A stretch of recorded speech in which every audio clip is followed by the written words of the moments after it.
go, make my body go. Take our bodies higher and higher. Su Fang tidak terkejut dengan kemunculan pria parubaya dari bahasa Sansekerta itu. Ketika Su Fang menerobos, kultivator Sansekerta telah mengawasinya dari jauh. Dengan indera Su Fang pada tingkat maksimum, bagaimana mungkin dia tidak merasakannya? Su Fang telah menguasai suatu teknik dan baru saja menembus ke level berikutnya. Dia ingin menguji kekuatannya. Sekarang, seorang kultivator kuat dari bahasa Sansekerta telah mendatanginya. Bagaimana dia bisa menolak? Tuan, hati-hati. Kultivator tak berjiwa di kejauhan hendak datang dan menyelamatkan tuannya. Su Fang mentransmisikan suaranya menggunakan roh primordialnya, serahkan dia padaku. Jaga jarak dan jangan biarkan dia melarikan diri. Tetapi, Guru, dia adalah kaisar ilahi tingkat menengah dari langit kelima lapisan kaisar ilahi, dan dia berasal dari klan Brahma. Dia memiliki keterampilan luar biasa dan senjata luar biasa. Dia jauh lebih kuat dariku. Lakukan saja apa yang aku katakan, kata Su Fang dengan tegas. Su Fang berkata dengan tegas. Dia berdiri dari puncak gunung dengan tangan terlipat di belakang punggung. Dia memancarkan aura penghinaan dan penghinaan terhadap para pembudidaya saat dia menunggu elit klan Brahma menyerang. Dengan patuh menyerah dan ikuti aku ke klan Brahman. Jika tidak, kamu akan mengalami nasib yang lebih buruk daripada kematian. Pria parubaya dari klan Brahman berteriak dengan sikap mendominasi saat dia menerkam Su Fang. Kesal. Su Fang tiba-tiba membentuk segel tangan dan aura Grand Dao waktu menyebar. Setelah itu, Su Fang menjentikan serangkaian tanda dewa misterius dengan jarinya, yang terjalin membentuk formasi waktu yang menyelimuti area seluas 300 meter di sekelilingnya. Pria parubaya dari klan Brahman bergegas masuk ke dalam formasi susunan. Yang membuatnya takjub, ia mendapati bahwa aliran waktu di sekitarnya menjadi sangat lambat. Dia hanya berjarak 1000 kaki dari Su Fang, dan dia bisa menghubunginya dalam sekejap mata. Namun saat ini, waktu seakan berjalan terus-menerus. Jalan besar waktu, apakah kamu dari suku Ji? Pria parubaya dari bahasa Sansekerta itu tercengang. Orang Sansekerta dan orang Ji selalu berteman baik. Mengapa kamu membunuh putra suci Sansekerta? Kapan dao besar waktu menjadi eksklusif bagi rakyat Ji? Su Fang mencibir dengan nada menghina. Dia diam-diam menghancurkan bagian dalam tubuh dagingnya. Saat darahnya melonjak, dia dengan gila-gilaan melahap pil obat untuk memulihkan energi yang dia konsumsi selama terobosannya. Karena kamu bukan anggota rakyat Ji, maka aku tidak perlu khawatir. Pria parubaya Sansekerta itu mendengus entah kenapa dan mundur dengan cepat, meninggalkan jangkauan formasi waktu. Tiba-tiba, dia menemukan segelnya. Dalam sekejap, aura kehidupan yang sangat padat muncul dari kehampaan. Ruang dalam jarak beberapa ribu meter segera diwarnai hijau saat aura kehidupan yang melimpah dan megah memenuhi ruangan. Siapa? Di puncak gunung, maupun di daratan sekitarnya, segala pepohonan, bunga, dan rerumputan tumbuh liar. Pepohonan tersebut tumbuh menjadi pepohonan yang menjulang tinggi dengan kecepatan yang terlihat dengan mata telanjang. Mereka bahkan lebih tinggi dari puncak gunung. Sementara itu, rerumputan tumbuh subur secara terbalik, berubah menjadi pohon-pohon besar. Suara mendesing, suara mendesing, suara mendesing. Wajah manusia raksasa muncul di batang pohon. Kemudian, mereka bangkit dari tanah dan menyerbu menuju Su Fang. Bilah rumput dan tanaman merambat juga menerjang Su Fang dengan liar. Pepohonan, bunga, dan semua tanaman lainnya tumbuh subur, menyatu menjadi lautan luas yang mengalir menuju Su Fang. Pakar klan Brahma ini jelas merupakan seorang penggarap alam asal alam Dewa Langit Brahma. Dia telah menggunakan dao kemampuan Dewa Kayu yang hebat untuk mengendalikan kekuatan dunia dan kekuatan Dewa Kayu dari alam Dewa Surga Brahma untuk menciptakan wilayah kayu. Sungguh pemandangan yang menakutkan untuk dilihat. Adegan ini menyebabkan kulit kepala Su Fang terasa kesemutan. Rune Dao yang menyebabkan nasib seni menyusut kehidupan takdir surgawi dan kitab suci penguraian mendalam kelahiran surgawi berkedip dengan cepat, menandakan datangnya bahaya yang ekstrim. Pria parubaya Sansekerta itu mencibir sinis dan membentuk segel lainnya. Berkembang hingga ekstrim, layu dan layu. Bang! Bang! Semua tanaman dan pohon meledak. Ketika energi kehidupan yang tak terbatas mencapai puncaknya, itu berubah menjadi energi yang menakutkan dan layu yang menyapu Su Fang dari segala arah. Layu dan berkembang adalah hukum utama dao kayu yang agung. Fakta bahwa ahli Sansekerta ini dapat beralih antara Wither dan Flourish dengan begitu cepat dan melepaskan kekuatan yang mengejutkan menunjukkan bahwa kekuatannya luar biasa. Dia jelas bukan seseorang yang bisa ditandingi oleh Kaisar Ilahi dari alam Kaisar Ilahi tingkat kelima. Ledakan, ledakan, ledakan, ledakan. Kekuatan mengerikan menghantam formasi waktu dan mengubahnya menjadi ketiadaan. Kemudian, formasi tersebut dikikis lapis demi lapis. Setelah menghabiskan waktu yang lama, dupa itu akhirnya hancur. Namun, waktu sebatang dupa sudah cukup bagi Su Fang. Ketika budidayanya meningkat, kemampuan melahap laut darah mata air kuning, tubuh sejati penakluk naga, tubuh sejati teratai hitam, dan Pilsein penciptaan, ia telah pulih 60 hingga 70% hanya dalam waktu sebatang dupa. Pada saat yang sama formasi waktu hancur. Su Fang berteriak dengan dingin dan membentuk serangkaian segel tangan yang mempesona. Dalam sekejap, gumpalan kabut berwarna merah darah melingkar di langit di atas Su Fang dan berubah menjadi langit berdarah. Tubuh fisiknya pun hancur dan berubah menjadi genangan darah. Kekuatan ilahi dari reinkarnasi mata air kuning terbentuk antara laut darah dan langit darah, membentuk dunia reinkarnasi. Ledakan, ledakan, ledakan. Kekuatan ilahi dari teknik reinkarnasi bertabrakan dengan kekuatan pelayuan dari pria paruh baya Sansekerta. Dunia reinkarnasi Su Fang hancur selapis demi selapis, namun ia berhasil menghabiskan sebagian besar kekuatan pelayukannya. Sebagian kecil darinya dimakan oleh kekuatan ilahi dari teknik reinkarnasi Su Fang dan jatuh ke dalam reinkarnasi tanpa akhir, menjadi bagian dari dunia reinkarnasi. Langit darah biru, bagaimana Anda bisa menguasai kekuatan ilahi Fan Ye? Bukan, ini bukan Azure Bloodfall Dome. Azure Bloodfall Dome milik Fan Ye tidak mungkin bisa menahan kemampuan ilahi tertinggiku. Pria parubaya dari klan Brahma berseru kaget, mengungkapkan ekspresi tidak percaya.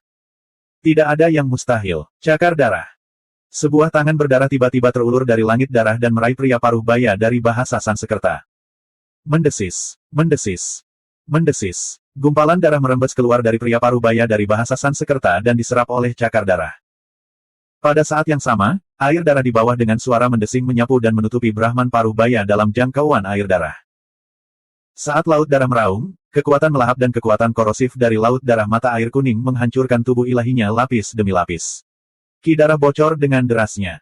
Brengsek, ahli kejahatan macam apa kamu? Bagaimana Anda bisa menguasai kekuatan ilahi yang begitu jahat? Armor ilahi Brahma. Pria parubaya dari bahasa Sansekerta itu meraung. Suan guang emas keluar dari tubuhnya dan mengibaskan laut darah tempat Su Fang berubah. Kekuatan melahap dan cakar darah yang menutupi tubuh ilahinya semuanya hancur. Di bawah bimbingan Suan guang emas, kekuatan dunia di sekelilingnya dengan cepat terkondensasi menjadi satu set armor ilahi di permukaan tubuh ilahi, melindunginya dengan erat. Kumpulan armor ilahi ini bukanlah artefak ilahi. Itu dibuat menggunakan kemampuan unik bahasa Sansekerta. Ahli Sansekerta ini menggunakan kekuatan asal alam Dewa Brahma untuk menciptakan armor ilahi Brahma ini. Armor ilahi melepaskan aura pelindung yang bahkan mata air kuning langit biru milik Su Fang tidak dapat melakukan apapun padanya. Nak, kekuatanmu luar biasa, tetapi kamu tidak akan bisa menggoyahkan armor ilahi Brahma milikku kecuali kamu memiliki kekuatan kaisar ilahi yang tinggi. Pria parubaya dari bahasa Sansekerta itu berteriak dengan dominan dan bangga. Kekuatan kaisar ilahi yang tinggi. Saya tidak tahu apakah saya memiliki kekuatan itu sekarang. Mari kita mengujinya. Laut darah dengan cepat menyusut dan mengembun menjadi tubuh asli Su Fang. Langit darah di langit juga menghilang ke dalam ketiadaan. Di saat berikutnya, pria parubaya dari bahasa Sansekerta itu mencurahkan seluruh kekuatannya ke dunia batinnya. Semburan kekuatan ilahi dunia tiba-tiba meletus dan menyelimuti dirinya. Pria parubaya dari bahasa Sansekerta itu merasa seolah-olah telah kembali ke awal dunia. Hukum waktu, ruang, logam, kayu, air, api, tanah, petir, dan kekuatan alam lainnya menjadi kabur. Itu seperti awal dari kekacauan. Ini adalah dunia yang ada di luar dunia. Tidak perlu mengikuti hukum surgawi di dunia nyata. Juga tidak perlu berkomunikasi atau mengendalikan dunia untuk menggunakan kemampuan ilahi. Kekuatan dunia, hukum surgawi, dan kekuatan alam sama sekali berbeda dari alam dewa surga Brahma, atau bahkan alam dewa dari semua alam dewa di alam semesta. Itu mengisolasinya dari dunia luar, membuatnya sulit berkomunikasi dengan dunia dan menggunakan kemampuan ilahi. Armor ilahi surga Brahma di tubuhnya juga dengan cepat meredup. Dunia kecil di tubuhmu. Kamu telah mengembangkan dunia kecil legendaris di tubuhmu. Seperti yang diharapkan dari seorang ahli bahasa Sansekerta, dia mengenali kehebatan dunia batin Su Fang hanya dengan sekali pandang. Hanya tokoh-tokoh legendaris yang bisa mengolah dunia kecil di tubuh mereka. Sekarang, ia muncul di tubuh kaisar ilahi yang baru naik. Bisa dibayangkan keterkejutan di hatinya. Merusak. Sebuah suara agung datang dari dunia batin Su Fang. Seolah-olah surga telah menjatuhkan hukuman mati kepada ahli Sansekerta ini. Ledakan. Pakar Sansekerta parubaya itu merasa bahwa seluruh dunia menekannya. Brahma Divine Armorku, bagaimana mungkin?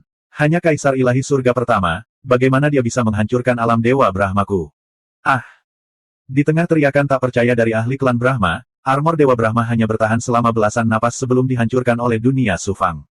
Kemudian, tubuh ilahi dan bahkan roh yang miliknya benar-benar runtuh. Kaisar ilahi tingkat menengah telah jatuh begitu saja. Su Fang kembali ke kondisi fisiknya dan menyingkirkan mayat ahli Sansekerta itu. Meskipun wajahnya pucat, asal-usul ilahi, energi kehidupan, dan energi roh primordialnya hampir habis. Namun, di matanya, ada rasa percaya diri yang kuat. Seluruh tubuhnya memancarkan aura aneh. Dia baru saja melangkah ke alam kaisar ilahi dan telah membunuh kaisar ilahi tingkat menengah. Selain itu, Su Fang baru saja naik ke alam kaisar ilahi dan dia belum pulih sepenuhnya.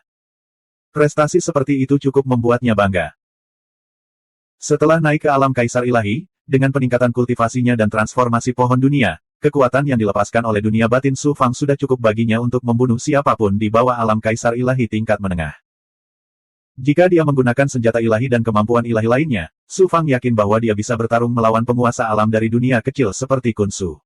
Dengan bantuan roh primordial keduanya, tidak akan sulit baginya untuk membunuh penguasa alam dari dunia kecil. Ahli tak berjiwa yang menyaksikan pertempuran dari jauh terkejut saat melihat pemandangan ini. Dia berteriak keras, "Guru itu perkasa. Lindungi aku." Su Fang terhuyung dan segera mendarat di puncak gunung. Dia memasuki gua waktu dan dengan gila-gilaan menelan pil dan benda spiritual untuk memulihkan energinya. 1982. Sekitar 500 tahun telah berlalu di gua waktu. Setelah periode konsolidasi yang lama, Su Fang akhirnya menstabilkan budidayanya di alam surga pertama Kaisar Ilahi. Selama ini, bawahan Su Fang juga telah menerobos. King Yu sekarang berada di puncak surga ke-9 dari alam Dewa Surgawi. Lau berkata sambil menghela nafas, "Su Fang, kamu sekarang telah melangkah ke alam Kaisar Ilahi dan memiliki kekuatan untuk membunuh Kaisar Ilahi tingkat tinggi. Kamu dapat dianggap sebagai ahli di alam semesta. Bahkan aku mau tidak mau mengakuinya. Aku lebih rendah darimu. Perjalanan saya masih panjang sebelum saya bisa menjadi ahli sejati. Tapi saya tidak terburu-buru. Suatu hari nanti, saya akan mencapai puncak alam semesta seperti yang saya lakukan di dunia luar. Saya menantikan hari itu.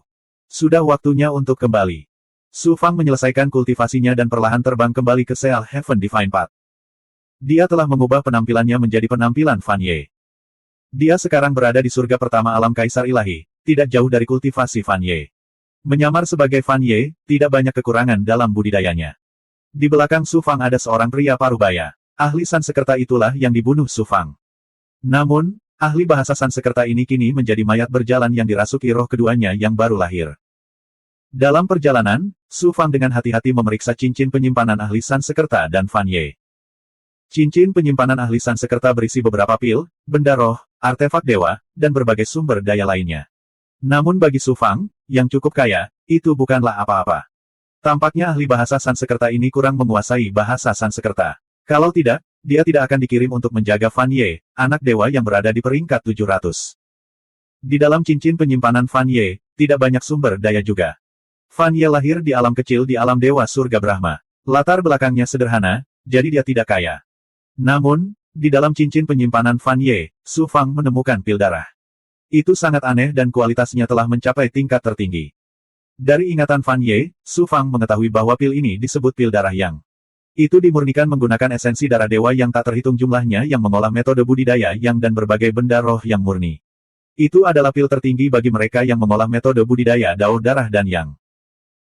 Pil darah yang ini adalah hadiah yang diberikan kepada Fan Ye oleh petinggi Sansekerta setelah ia menjadi putra Dewa Surga Brahma, tetapi sekarang diberikan kepada Su Fang. Dengan pil darah yang ini, aku pasti bisa mengembangkan dunia bawah surga ke tingkat kedua. Bahkan mungkin ini adalah kesempatan bagiku untuk membentuk yang meridianku yang ke-60. Su Fang dengan hati-hati menyegel pil darah yang, merasa sangat bahagia. Dia telah berhasil menerobos ke alam Kaisar Dewa, mengolah mata air kuning langit biru, dan memperoleh pil darah yang. Perjalanan ini tidak sia-sia. Kembali ke alam Dewa Surga Penyegel. Melihat putra Dewa Fan Ye dan para ahli bahasa Sansekerta telah kembali bersama, bawahan Fan Ye dan seluruh jalan ilahi surga penyegel menghela nafas lega. Su Fang bertanya kepada Realm Lord of Sealing Heaven Divine Path, "Saya mendengar bahwa ada seorang ahli bernama Kei yang di Sealing Heaven Divine Path. Saya cukup penasaran, jadi teleponlah dia dan biarkan saya melihatnya." Ekspresi Realm Lord of Sealing Heaven berubah seketika, berpikir bahwa Su Fang akan menyelidiki ketidaktaatan Kei yang terhadap perintah Sansekerta. Namun, Fan Ye adalah penguasa alam ilahi surga tertutup saat ini dan dia tidak berani melanggar perintahnya. Sesaat kemudian, sesosok dewa dibawa ke istana Su Fang. Dia melihat lebih dekat. Dewa di depannya memiliki wajah kurus dan aura layu. Dia tampak seperti sedang down dan out. Di manakah aura mendominasi dan agung dari penguasa tertinggi dunia besar?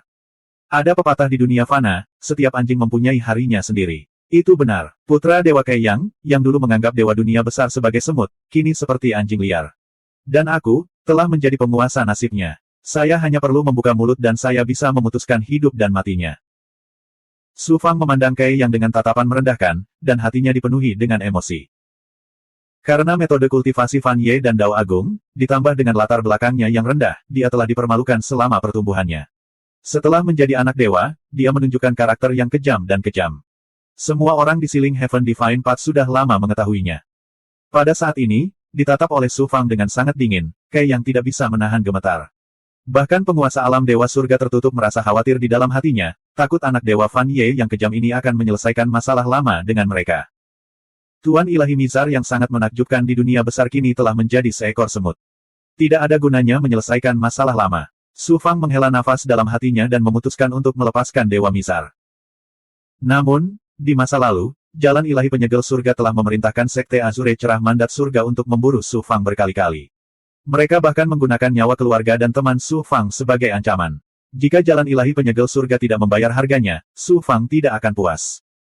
Setelah hening beberapa saat, Su Fang berkata dengan acuh tak acuh, Kaiyang, penguasa alam surga penyegel, apakah kamu mengakui kejahatanmu? Celupkan gelombang. Putra Dewa Kaiyang telah berada dalam kesulitan selama bertahun-tahun dan telah lama melemahkan semangatnya. Sekarang Su Fang menanyakan hal ini padanya, keinginannya hampir runtuh. Kakinya menjadi lunak dan dia langsung berlutut di tanah. Realm Lord of Sealing Heaven Divine Path membungkuk dan berkata dengan gemetar, orang ini mengakui kejahatannya. Tolong hukum aku, Putra Dewa. Meskipun jalur ilahi surga penyegel adalah sebuah dunia kecil, penguasa alam dari jalur ilahi surga penyegelan masih merupakan penguasa alam dewa. Dia bahkan lebih kuat dari Master Kun Su dan bisa dianggap sebagai tokoh dikdaya. Namun, sebagai Realm Lord, dia hanya bisa menundukkan kepalanya di depan putra dewa Fan Tian. Jika Fan Ye tidak senang dan langsung mengambil kepalanya, dia tidak akan berani melawan. Sekarang Su Fang tiba-tiba mengungkit masa lalu, bagaimana mungkin dia tidak takut? Tanpa diduga, Su Fang melambaikan tangannya, putra dewa ini bukanlah orang yang kejam. Bahasa Sansekerta tertinggi tidak akan membahas masalah masa lalu. Anda tidak perlu terlalu takut di masa depan. Kaiyang dan Realm Lord of Sealing Heaven Divine Path sangat terkejut dan memandang Su Fang dengan tidak percaya. Su Fang melanjutkan, dalam beberapa hari, kompetisi putra dewa bidang bintang akan diadakan. Meskipun putra dewa ini memiliki bakat yang tiada taranya, saya berasal dari latar belakang yang sederhana. Jadi anak dewa Fan Ye tidak menginginkan kehidupan, tapi uang. Bagaimana Realm Lord of Sealing Heaven Divine Path tidak mengerti? Realm Lord of Sealing Heaven Divine Path, yang mengerti secara diam-diam, buru-buru berkata, anak Tuhan, jangan khawatir. Meskipun jalan ilahi Sealing Heaven buruk, namun masih memiliki dasar. Saat ini, jalan ilahi Sealing Heaven adalah wilayah kekuasaan putra dewa. Jika putra dewa ingin berpartisipasi dalam kompetisi putra dewa bidang bintang, bagaimana mungkin jalan ilahi penyegelan surga tidak membantu? Semua sumber daya di Sealing Heaven Divine Path berada dalam kendali putra dewa. Tuan alam, itu bagus. Saat itulah Su Fang mengungkapkan senyuman. Sebuah batu besar di hati Realm Lord of Sealing Heaven Divine Path akhirnya jatuh. Namun, dalam 100 tahun berikutnya, usus Realm Lord of Sealing Heaven Divine Path berubah menjadi hijau karena penyesalan. Mengapa ini? Realm Lord of Sealing Heaven Divine Path menawarkan sejumlah besar sumber daya senilai ratusan juta harta giok ilahi. Dia mengira putra dewa Fan Ye akan puas. Siapa yang tahu? Dalam beberapa ratus tahun berikutnya, putra dewa Fan Ye dan bawahannya melewati semua sekte, klan, dan kekuatan kultivasi di jalan ilahi penyegelan surga dan jalan ilahi penyegelan surga. Tempat yang mereka kunjungi bukanlah tempat lain, melainkan perbendaharaan kekuatan tersebut. Harta karun dari Sealing Heaven Divine Path dan kekuatan lainnya lebih kosong daripada perampok. Bahkan fondasi kekuatan-kekuatan ini pun tidak luput dari perhatian. Setelah putra dewa Fan Ye dan bawahannya pergi, tidak ada sehelai rumput pun yang tersisa di perbendaharaan. Mereka baru saja menggeledah mayat para pemimpin pasukan ini. Realm Lord of Sealing Heaven Divine Path ingin menangis tetapi tidak mengeluarkan air mata. Jika dia tahu, dia akan membiarkan dia membunuh Kaiyang, dan kemudian dia akan bunuh diri. Sebagai akibat, putra dewa Fan Ye diberi gelar oleh dewa penyegel surga, Jalan Ilahi, Night Reaper. Tentu saja, gelar Night Reaper hanya bisa disebut di belakang punggungnya. Mereka sama sekali tidak berani membiarkan putra dewa Fan Ye dan bawahannya yang seperti serigala mendengarnya. Setelah menjarah harta karun Sealing Heaven Divine Path, Su Fang memerintahkan bawahannya untuk terus menjarah kekuatan lain dari Sealing Heaven Divine Path. Dia tidak muncul secara pribadi. Dia menutup istana bawah tanahnya dan menetap di budidaya.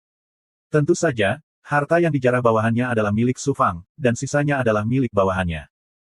Setelah serangkaian penjarahan gila-gilaan, sumber daya yang dikumpulkan Su Fang sudah cukup baginya untuk membangun kekuatan biasa di alam kecil. Keuntungannya bisa dikatakan melimpah. Su Fang sekarang dapat dianggap sebagai tiran lokal. Dengan begitu banyak sumber daya budidaya, kecepatan peningkatan Su Fang dan bawahannya dapat dibayangkan. Su Fang menetap di gua waktu selama lebih dari 100 tahun. Pada hari ini, tubuh asli Su Fang yang sedang duduk bersila di dalam air darah tiba-tiba merasakan ledakan besar di tubuhnya. Dia melepaskan seutas kesadaran roh primordial dan memasuki istana langit dan bumi Dao untuk melihatnya. Ternyata Su Fang terus-menerus mengumpulkan uang selama bertahun-tahun. Setelah menelan dan menyatu dengan pil darah Yang, meridian ke-60 yang dia serang akan berhasil dilahirkan ke dalam Yang meridian. Dia terkejut dan bahagia. Su Fang menggunakan seluruh kekuatannya untuk mengaktifkan transformasi 9 Yang. Dia menggunakan roda Yin Yang Dao yang dibentuk oleh 59 Yang meridian dan menggunakan seluruh kekuatannya untuk menyerang Yang meridian ke-60. Sampai jumpa. Di bawah serangan gila-gilaan, roda Yin Yang Dao tampak terbakar dan bergetar. Dengan setiap serangan, energi yang akan melewati pohon fragmen dunia, menyebabkan energi Yin dan Yang dunia terus meningkat. Pada saat yang sama, Su Fang juga mengaktifkan alam suci asal untuk menyerap energi Yin dingin dari dalam dan menyerapnya ke dalam tubuhnya. Setelah energi yang ganas di roda Yin Yang Dao menyatu dengan energi Yin yang dingin, energi yang di Yang meridian menjadi lebih sempurna dan mendalam. Qi gelombang. Semburan api yang murni tersapu dengan momentum yang eksplosif. Tiba-tiba meledak di sekitar roda Yin Yang Dao yang dibentuk oleh 59 Yang meridian dan mengalir keluar Yang meridian ke-60 seperti banjir bandang. Meridian yang menyerang tiba-tiba bergetar. Seluruh meridian yang terbakar langsung padam, berubah menjadi meridian sederhana berwarna giok. Yang meridian ke-60 berhasil lahir. Pada saat yang sama, Yang meridian secara otomatis bergerak dan bergabung dengan Yang meridian ke-59 dari roda Yin Yang Dao, menyebabkan roda Yin Yang Dao menjadi pusaran Yin yang luar biasa yang dibentuk oleh Yang meridian ke-60.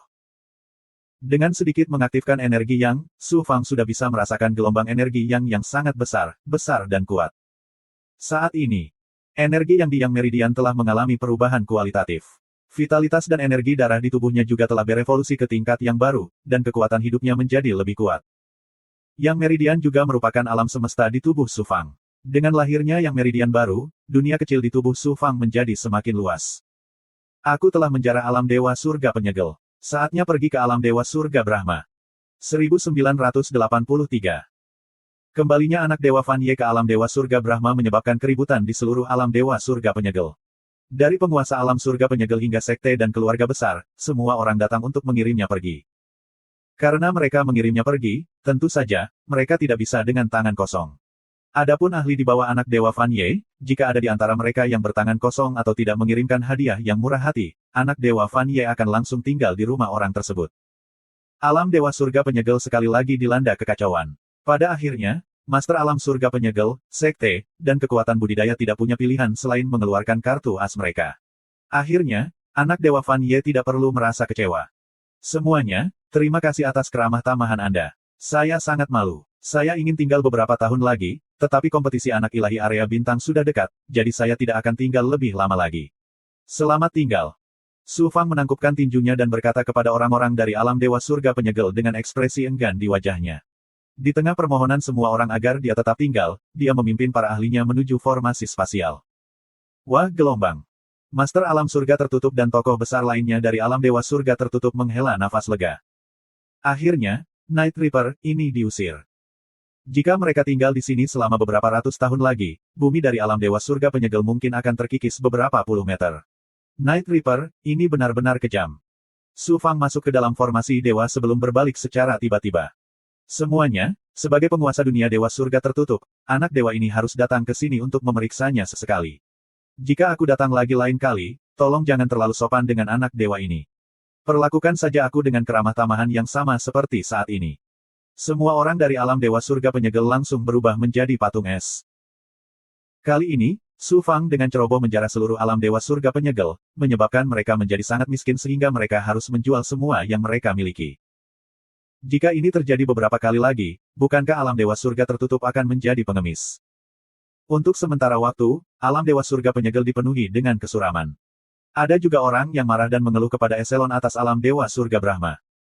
Karena Alam Dewa Surga Penyegel telah menganugerahkan wilayah ini kepada Fan Ye, eselon atas alam Dewa Surga Brahma secara alami tidak akan ikut campur apapun yang dia lakukan. Namun, gelar Night Reaper telah menyebar dengan cepat ke seluruh alam Dewa Surga Brahma. Fan Ye berada di peringkat sekitar 700 dalam pertempuran Putra Tuhan, jadi dia tidak terlalu mencolok di antara 1000 Putra Tuhan.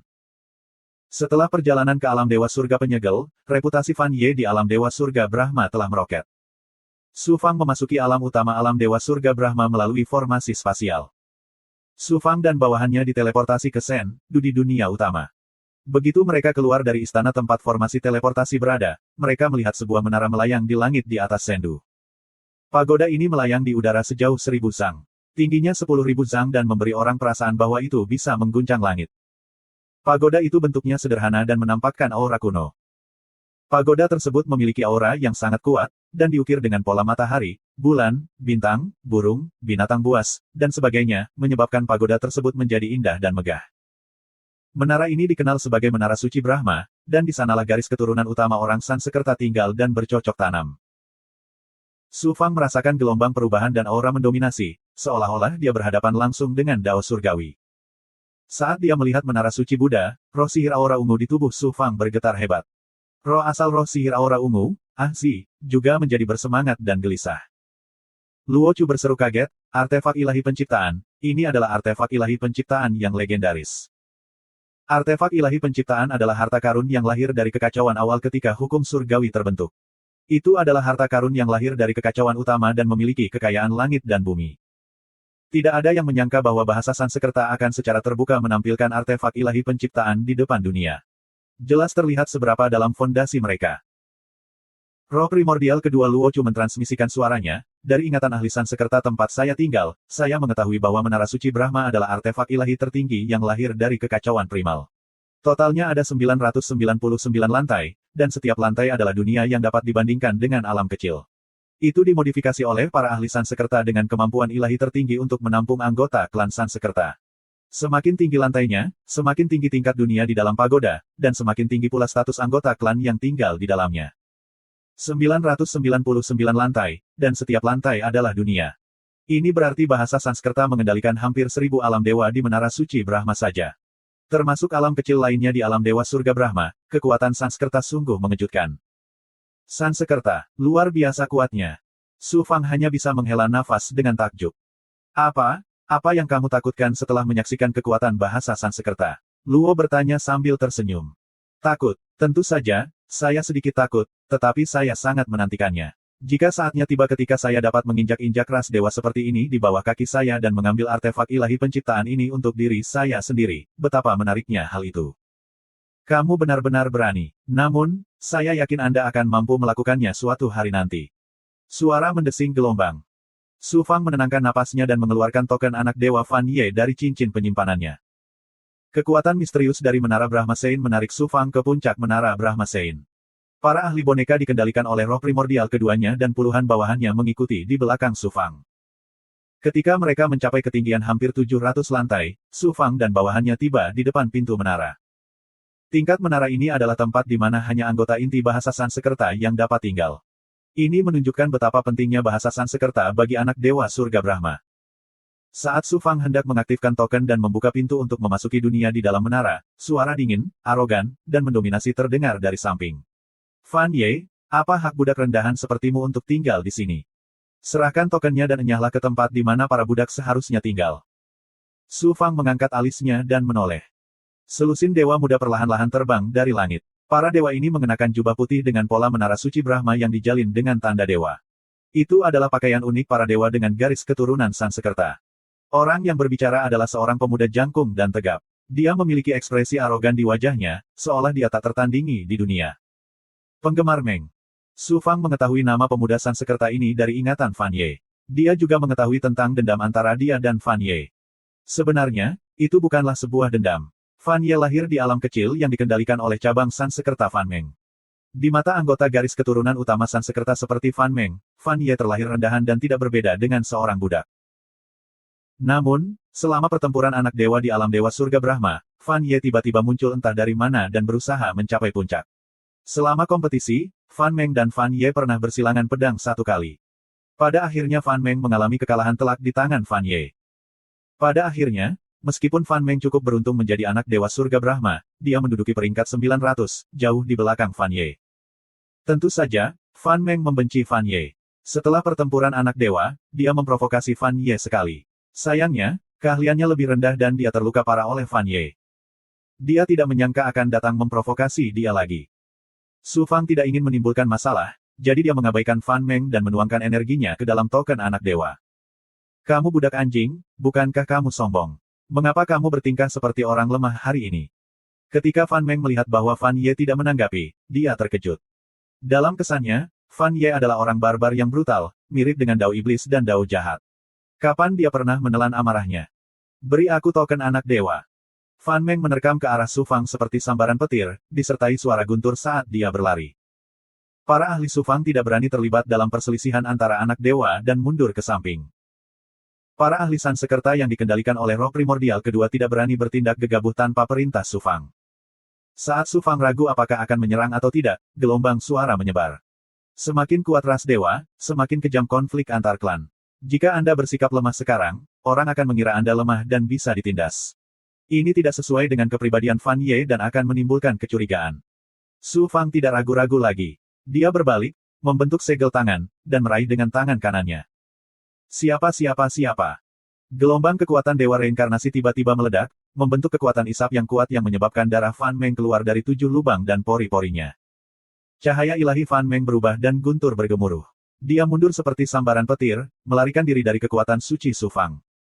Fan Meng memandang Su Fang dengan ketakutan di matanya. Seperti yang diharapkan dari Night Reaper. Saya tidak tahu berapa banyak harta dan sumber daya yang dia peras dari alam dewa langit penyegel. Dao darah agungnya telah menjadi begitu kuat. Su Fang berkata dengan dingin, jika kamu tidak ingin disedot olehku, pergilah. Budak yang rendahan sekali. Apakah menurutmu kamu bisa menindas murid Sansekerta sesuai keinginanmu setelah menjadi anak dewa surga Brahma? Saya, Fan Mang, di sini. Apakah kamu akan menyedot darahku hingga kering juga? Di antara para jenius Sansekerta di belakangnya, seorang pemuda jangkung dan kuat menyerang dan kemudian mengambil langkah maju. Dia hanya mengambil satu langkah ke depan, tapi dia muncul di depan Su Fang dalam sekejap. Kecepatannya sangat mengejutkan, seolah ruang tidak ada baginya. Penggemar Mang. Su Fang mengangkat alisnya, menyadari bahwa dia dalam masalah besar kali ini. Dari ingatan Fan Ye, dia tahu bahwa Fan Mang ini adalah seorang jenius bahasa Sansekerta yang tiada taraf. Kultivasinya telah mencapai puncak alam Kaisar Ilahi Sansekerta surga ketiga. Selain itu, Fan Mang mengembangkan dao besar luar angkasa, yang setara dengan dao besar waktu. Kekuatan sucinya tak tertandingi, dan dia mengalahkan para jenius Sansekerta berkali-kali dalam kompetisi anak dewa. Pada akhirnya, ia menduduki peringkat ke-9 di antara 1000 anak dewa surga Brahma. Su Fang memperkirakan kekuatan Fan Mang sebanding dengan Song Jie. Dengan kekuatan Su Fang saat ini, tidak akan sulit baginya untuk mengalahkannya. Namun, selain Azure Blood Dome, Su Fang hanya bisa menggunakan Azure Underworld. Dia tidak bisa mengekspos kekuatan suci lainnya. Kalau tidak, dia hanya akan ditekan di menara Brahma Sein.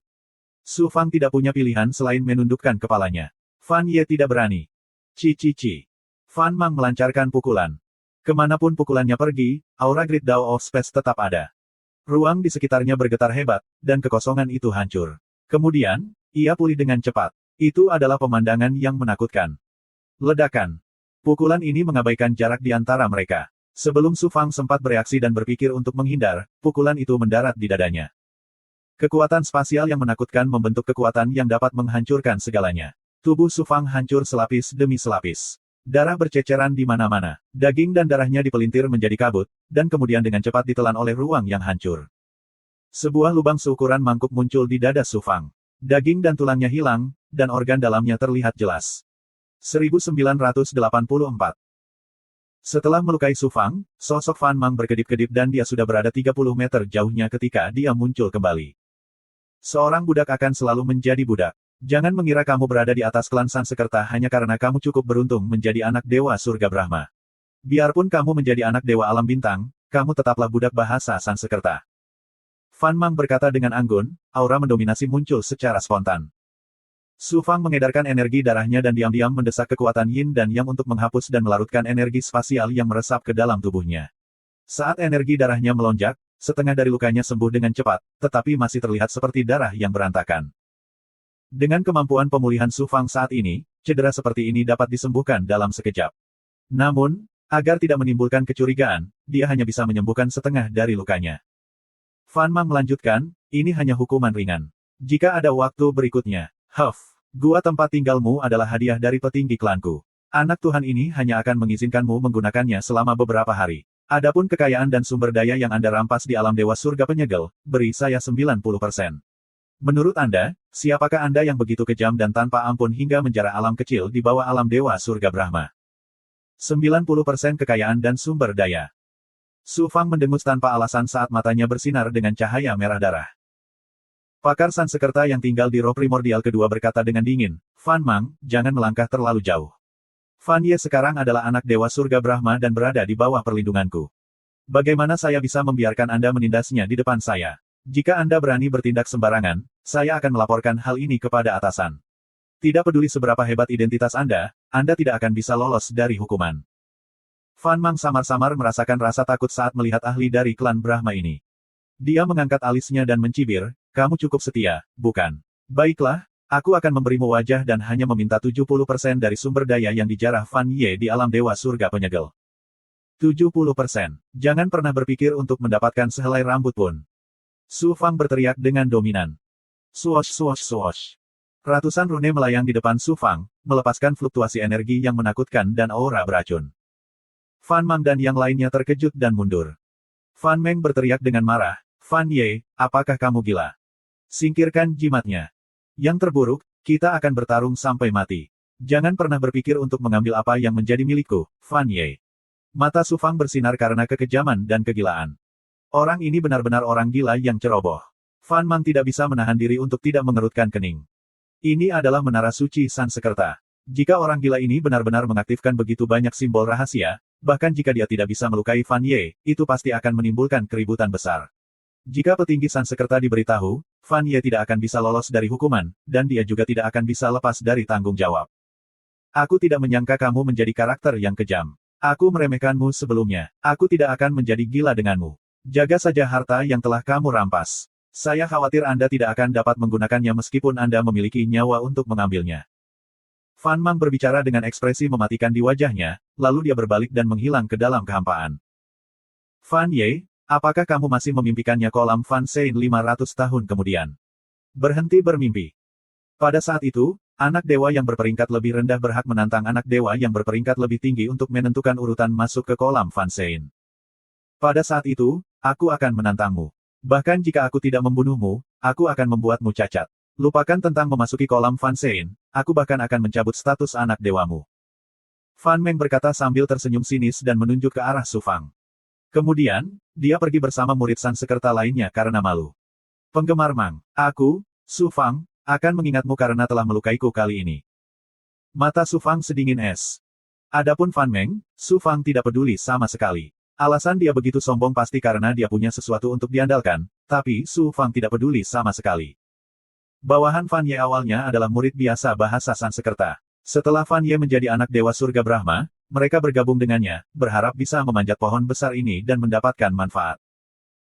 Sekarang mereka melihat Fan Ye berani menyinggung Fan Mang dan Fan Meng, terutama Fan Mang, yang menduduki peringkat ke-9 di antara anak dewa. Hari-hari mereka di alam Dewa Surga Brahma tidak akan mudah. Oleh karena itu, para bawahan ini mengucapkan selamat tinggal kepada Su Fang. Tinggalkan apa yang telah kamu rampas di alam Dewa Surga Penyegel dan enyahlah sejauh yang kamu bisa. Di bawah tatapan tajam dan kejam Su Fang, murid-murid Sansekerta ini yang telah melihat kekejaman dan kekejaman Fan Ye sebelum mengertakkan gigi dan mengambil harta dan sumber daya yang telah mereka rampas di alam Dewa Surga Penyegel. Kemudian, mereka pergi tanpa menoleh ke belakang. Tubuh utama, saya juga akan pergi dan mencoba mencari keberadaan Suan Lingxi. Roh primordial kedua mengirim pesan kepada Su Fang. Oke, hati-hati, ini bahasa Sansekerta. Jumlah ahlinya sama banyaknya dengan jumlah awan. Jika Anda ditemukan secara tidak sengaja, Anda tidak akan bisa melarikan diri dari menara Fan Sein. Badan utama, saya mengerti. Setelah roh primordial kedua pergi, Su Fang menyingkirkan jimat rune dan mengedarkan energi darah di tubuhnya untuk menyembuhkan luka di dadanya. Kemudian, dia mengaktifkan token anak dewa. Aura ilahi pelindung dilepaskan dari token dan menyelimuti Su Fang. Su Fang berjalan menuju pintu menara. Pintu terbuka secara otomatis. Su Fang melangkah masuk dan aura ilahi memutar ruang di sekelilingnya dan menghanyutkannya. Setelah ledakan ruang dan waktu, Su Fang muncul di dunia lain. Ini adalah gua spasial di Menara Van Sein. Kelihatannya tidak ada bedanya dengan dunia nyata dan aura alamnya sangat murni. Itu sangat cocok untuk budidaya. Su Fang khawatir seseorang akan memata-matainya, jadi dia tidak berani membiarkan King Yu, Bai Ling, dan ahli lainnya keluar untuk beristirahat. Setelah memasuki gua, Su Fang menciptakan formasi yang mengisolasi gua dari dunia luar. Setelah beberapa saat, Su Fang mengaktifkan solusi mendalam ramalan surga dan seni menyusut kehidupan pada saat yang bersamaan. Dengan takdir Xuan Lingzi sebagai asal-usulnya, dia menggunakan dua kemampuan ilahi tertinggi untuk menyimpulkan nasibnya. Bas dengungan-dengungan gelombang. Di kedalaman pikirannya, True Runes berkumpul untuk membentuk pusaran Yin Yang. Rune sejati bisa terang atau gelap. Mereka mencerminkan Xuan Guang yang misterius dan membentuk hantu di atas pusaran. Xuan Lingzi. Di tubuhnya, ada garis tipis kekosongan. Ini adalah garis karma takdirnya, dan itu mengungkapkan beberapa informasi misterius dan mendalam tentang takdir. Dari garis karma takdir ini, Su Fang menangkap beberapa informasi yang tidak jelas dan memahami bahwa nyawa Xuan Lingzi tidak dalam bahaya. Saat itulah hati Su Fang menjadi tenang. Lalu, dia memasuki gua waktu. Suara mendesing gelombang. Setelah Su Fang membuat segel tangan, tubuh dewanya runtuh dan berubah menjadi genangan darah. Lapisan kabut darah naik dari langit-langit ruangan dan mengembun menjadi kubah darah. Ruangan kecil di gua itu dipenuhi darah dan kabut darah. Tubuh asli dan klon darah terkondensasi di lautan darah.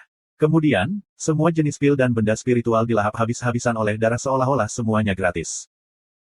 Dalam kekuatan reinkarnasi yang dibentuk oleh dunia bawah surga, kemampuan Su Fang untuk melahap dan memurnikan pil dan benda spiritual hampir 10 kali lebih cepat dari sebelumnya. Di saat yang sama, kecepatan kultivasinya juga meningkat 2 kali lipat. Setelah lebih dari 3.000 tahun menetap di gua waktu, 300 tahun telah berlalu di dunia luar. Kultivasinya secara bertahap naik ke puncak surga kedua alam Kaisar Ilahi. Sebuah terobosan sudah dekat. Kemudian, Su Fang menggunakan seluruh kekuatannya. Roda Yin Yang Dao dan pohon dunia di tubuhnya melonjak dengan kekuatan dunia Yin dan Yang yang menakjubkan. Bersama dengan kekuatan reinkarnasi, kekuatannya terus-menerus memberikan dampak. Setelah sekitar 3 tahun mengalami dampak yang hiruk-pikuk, tiba-tiba, dengan suara mendesing, tubuh asli Su Fang menyemburkan ledakan ki kesengsaraan.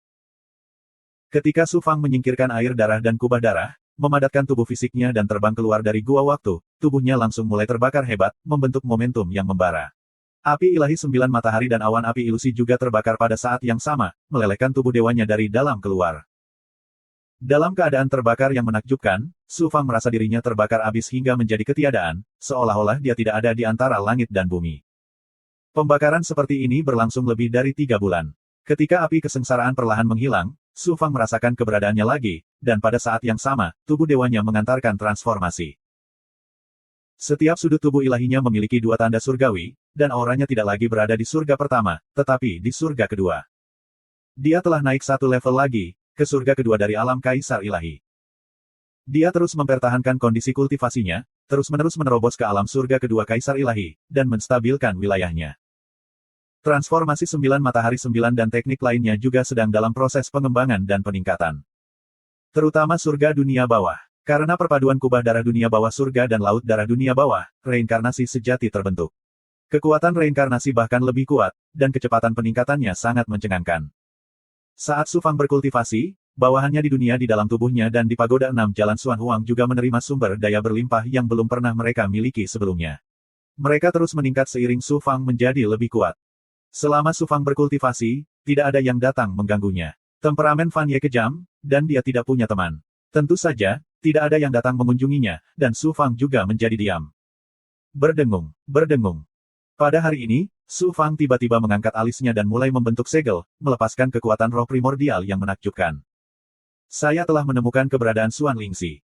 Su Fang terkejut sekaligus gembira. Dia mempertahankan hubungan dengan roh primordial kedua, dan dengan bantuan mata roh primordial kedua, dia melihat Xuan Lingzi di dalam sangkar formasi.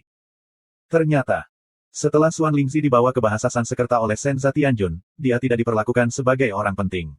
Dia langsung dipenjarakan di lantai 18 Menara Suci Sansekerta, yang merupakan dunia penjara yang khusus digunakan untuk memenjarakan narapidana. Roh primordial kedua mengetahui keberadaan Xuan Lingzi melalui liku-liku.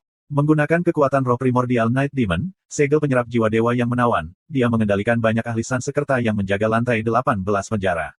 Saat itulah dia menemukan Xuan Lingzi. Meskipun nyawa Xuan Lingzi tidak dalam bahaya, Senza Tianjun jelas telah memberitahunya tentang identitas asli Su Fang, dan dia tampak sangat tertekan di dalam kandang. Roh primordial kedua, bisakah kamu menemukan cara untuk membawanya keluar? Ini sangat sulit, kami hanya bisa menemukan peluang secara perlahan. Setelah akhirnya mengetahui keberadaan Xuan Lingzi, hati Su Fang menjadi lega. Namun, sangat sulit untuk menyelamatkannya, dan dia tidak dapat memikirkan ide bagus apapun saat ini. Waktu kultivasi berlalu dengan cepat, dan 200 tahun berlalu dalam sekejap mata. Berdengung. Suara agung datang dari tanda putra ilahi, semua putra ilahi, berkumpul di kolam suci Sanskerta, jangan salah. Saya akhirnya akan memasuki kolam suci Sanskerta. Mata Su Fang bersinar terang, dan dia terbang keluar dari dunia luar angkasa tempat gua itu berada dan tiba di luar menara suci Sanskerta. 1985. Berdengung, berdengung, berdengung. Token di tangan semua pangeran ilahi mulai bergetar pada saat yang sama, melepaskan aura ilahi yang menyelimuti mereka. Kemudian, dari menara Brahma Sein tingkat 900, aura ilahi yang tak tertahankan turun dan menyapu 1000 pangeran dewa surga Brahma ke ruang independen di luar menara Brahma Sein. Ruangannya tidak besar, dengan radius lebih dari belasan mil. Di tengahnya terdapat altar terapung yang tingginya sekitar 100 kaki, dan di bawahnya ada persegi lebar. Su Fang dan pangeran ilahi surga Brahma lainnya muncul di alun-alun. Setelah menunggu sekitar setengah jam, lebih dari selusin sosok keluar dari kehampaan di atas altar dan mendarat di atasnya. Tokoh utamanya adalah seorang lelaki tua berambut putih. Dia tidak tinggi, tapi dia memberikan perasaan yang tak tergoyahkan seolah-olah dia adalah perwujudan langit dan bumi. Su Fang melirik lelaki tua itu. Ledakan. Aura yang luas dan agung mengalir ke arah Su Fang, seolah ingin menghancurkan jiwanya menjadi bubuk. Dia sangat ketakutan sehingga dia segera membuang muka. Su Fang sangat terkejut hingga dia berkeringat dingin. Orang tua ini bahkan lebih menakutkan daripada Su Yanjun. Mungkinkah dia seorang Realm Lord?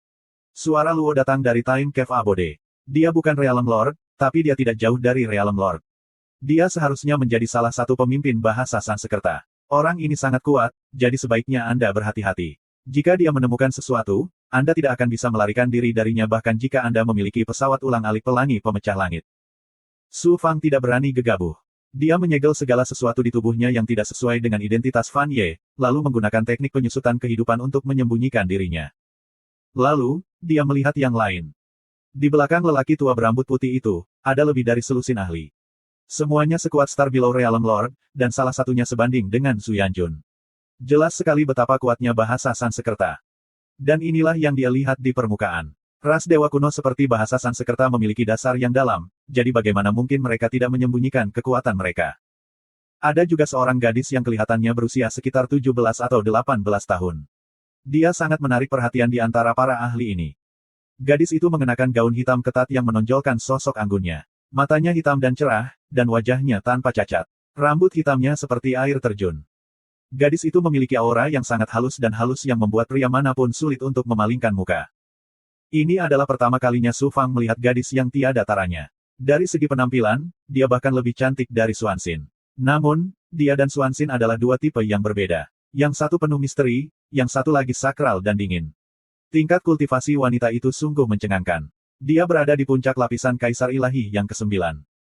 Su Fang menggunakan kekuatannya sebagai paragon untuk merasakan wanita ini. Dilihat dari aura gadis itu, usianya pasti tidak lebih dari 100.000 tahun. Untuk mencapai prestasi menakjubkan di usia yang begitu muda, bahkan Su Fang pun merasa malu dengan inferioritasnya. Su Fang mengeksekusi teknik penyusutan kehidupan rahasia surga dan matanya segera menunjukkan ekspresi terkejut. Di bawah deteksi teknik penyusutan kehidupan, gadis itu seperti selembar kertas putih. Nasib dan karma tidak ada. Dia seperti selembar kertas putih yang berisi warna tak terbatas dan pemandangan tak terbatas. Gadis itu tiba-tiba menjadi misterius di mata Su Fang. Gadis itu tiba-tiba menatap Su Fang. Dia telah merasakan teknik penyusutan kehidupan Su Fang. Su Fang kaget dan tidak melihat gadis itu lagi. Astaga, astaga, astaga, para jenius bahasa Sanskerta semuanya tertarik pada gadis itu. Mereka semua memandangnya dengan mata menyala-nyala. Jenius dari rasku. Orang tua berambut putih itu berkata dengan suara yang agung.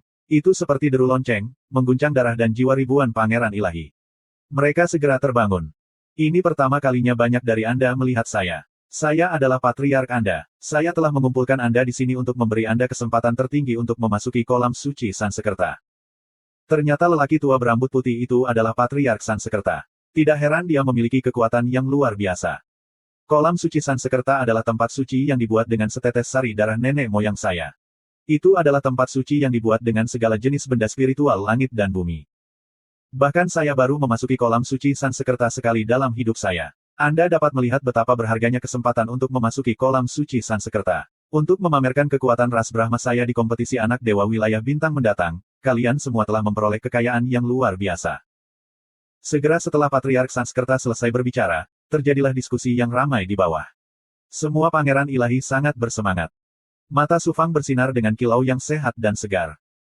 Untuk dapat memasuki tempat suci untuk bercocok tanam adalah sebuah kesempatan tertinggi, terutama karena itu adalah bahasa Sansekerta. Su Fang tidak sabar untuk menelan semua peluang di kolam suci Sansekerta. Kolam suci Sansekerta hanya dapat digunakan setiap 1 miliar tahun sekali. Dan kali ini, jumlah Anda lebih dari 1000. Berapa banyak yang bisa Anda peroleh tergantung pada kekuatan Anda sendiri. Mereka yang memasuki kolam suci Sansekerta terlebih dahulu secara alami akan memperoleh lebih banyak peluang. Oleh karena itu, menurut peringkat Pangeran Ilahi, Anda akan memasuki kolam suci Sansekerta secara berurutan. Jika kurang puas, Anda bisa menantang mereka yang menduduki peringkat teratas. Pemenang bisa langsung menggantikannya, dan ranking yang kalah otomatis diturunkan ke ranking asli penantang. Setiap orang punya satu kesempatan untuk menantang. Mereka yang tertantang tidak boleh menolak. Memasuki kolam suci Sansekerta adalah kompetisi untuk mendapatkan peluang. Oleh karena itu, kecuali dengan sengaja membunuh orang, semua cara lain diperbolehkan untuk digunakan. Setelah Patriark Sansekerta menyelesaikan pengumumannya, elit Sansekerta segera melangkah maju dan menggunakan kemampuan tertinggi untuk membuat ruang susunan di atas alun-alun. Dari luar, ruang susunannya hanya berukuran 1000 kaki. Faktanya, bagian dalam ruang area itu lebarnya puluhan ribu mil, cukup untuk digunakan oleh Dewa Alam Kaisar Ilahi. Ketika susunannya selesai, Pangeran Surgawi Sansekerta duduk mengelilingi susunan itu. Elit Sansekerta berkata dengan anggun, mulai dari Pangeran Ilahi peringkat ke-1000, mereka yang ingin menantang, langsung memasuki ruang susunan. Astaga! Seorang jenius berbahasa Sansekerta terbang ke ruang susunan dan berteriak, Fan Qi menantang Fan Zi, yang berada di peringkat 900. Peringkat terakhir dan beruntung menjadi Pangeran Ilahi dari surga Brahma. Beraninya kamu menantangku, Fan Zi. Kamu melebih-lebihkan dirimu sendiri. Seorang jenius bahasa Sansekerta lainnya memasuki ruang susunan. Pangeran Ilahi dari surga Brahma diberi peringkat setelah beberapa putaran seleksi yang ketat. Meskipun perbedaan antara yang ke-1000 dan yang ke-900 tampaknya hanya 100 tempat, perbedaan antara keduanya terlihat jelas. Dalam waktu kurang dari setengah jam, Fan Qi, Pangeran Dewa Brahma, yang menduduki peringkat terakhir, dikalahkan oleh Fan Zi dan terluka parah. Pangeran Dewa Brahma yang memimpin tantangan mengaktifkan formasi susunan dan menyapunya keluar ruangan.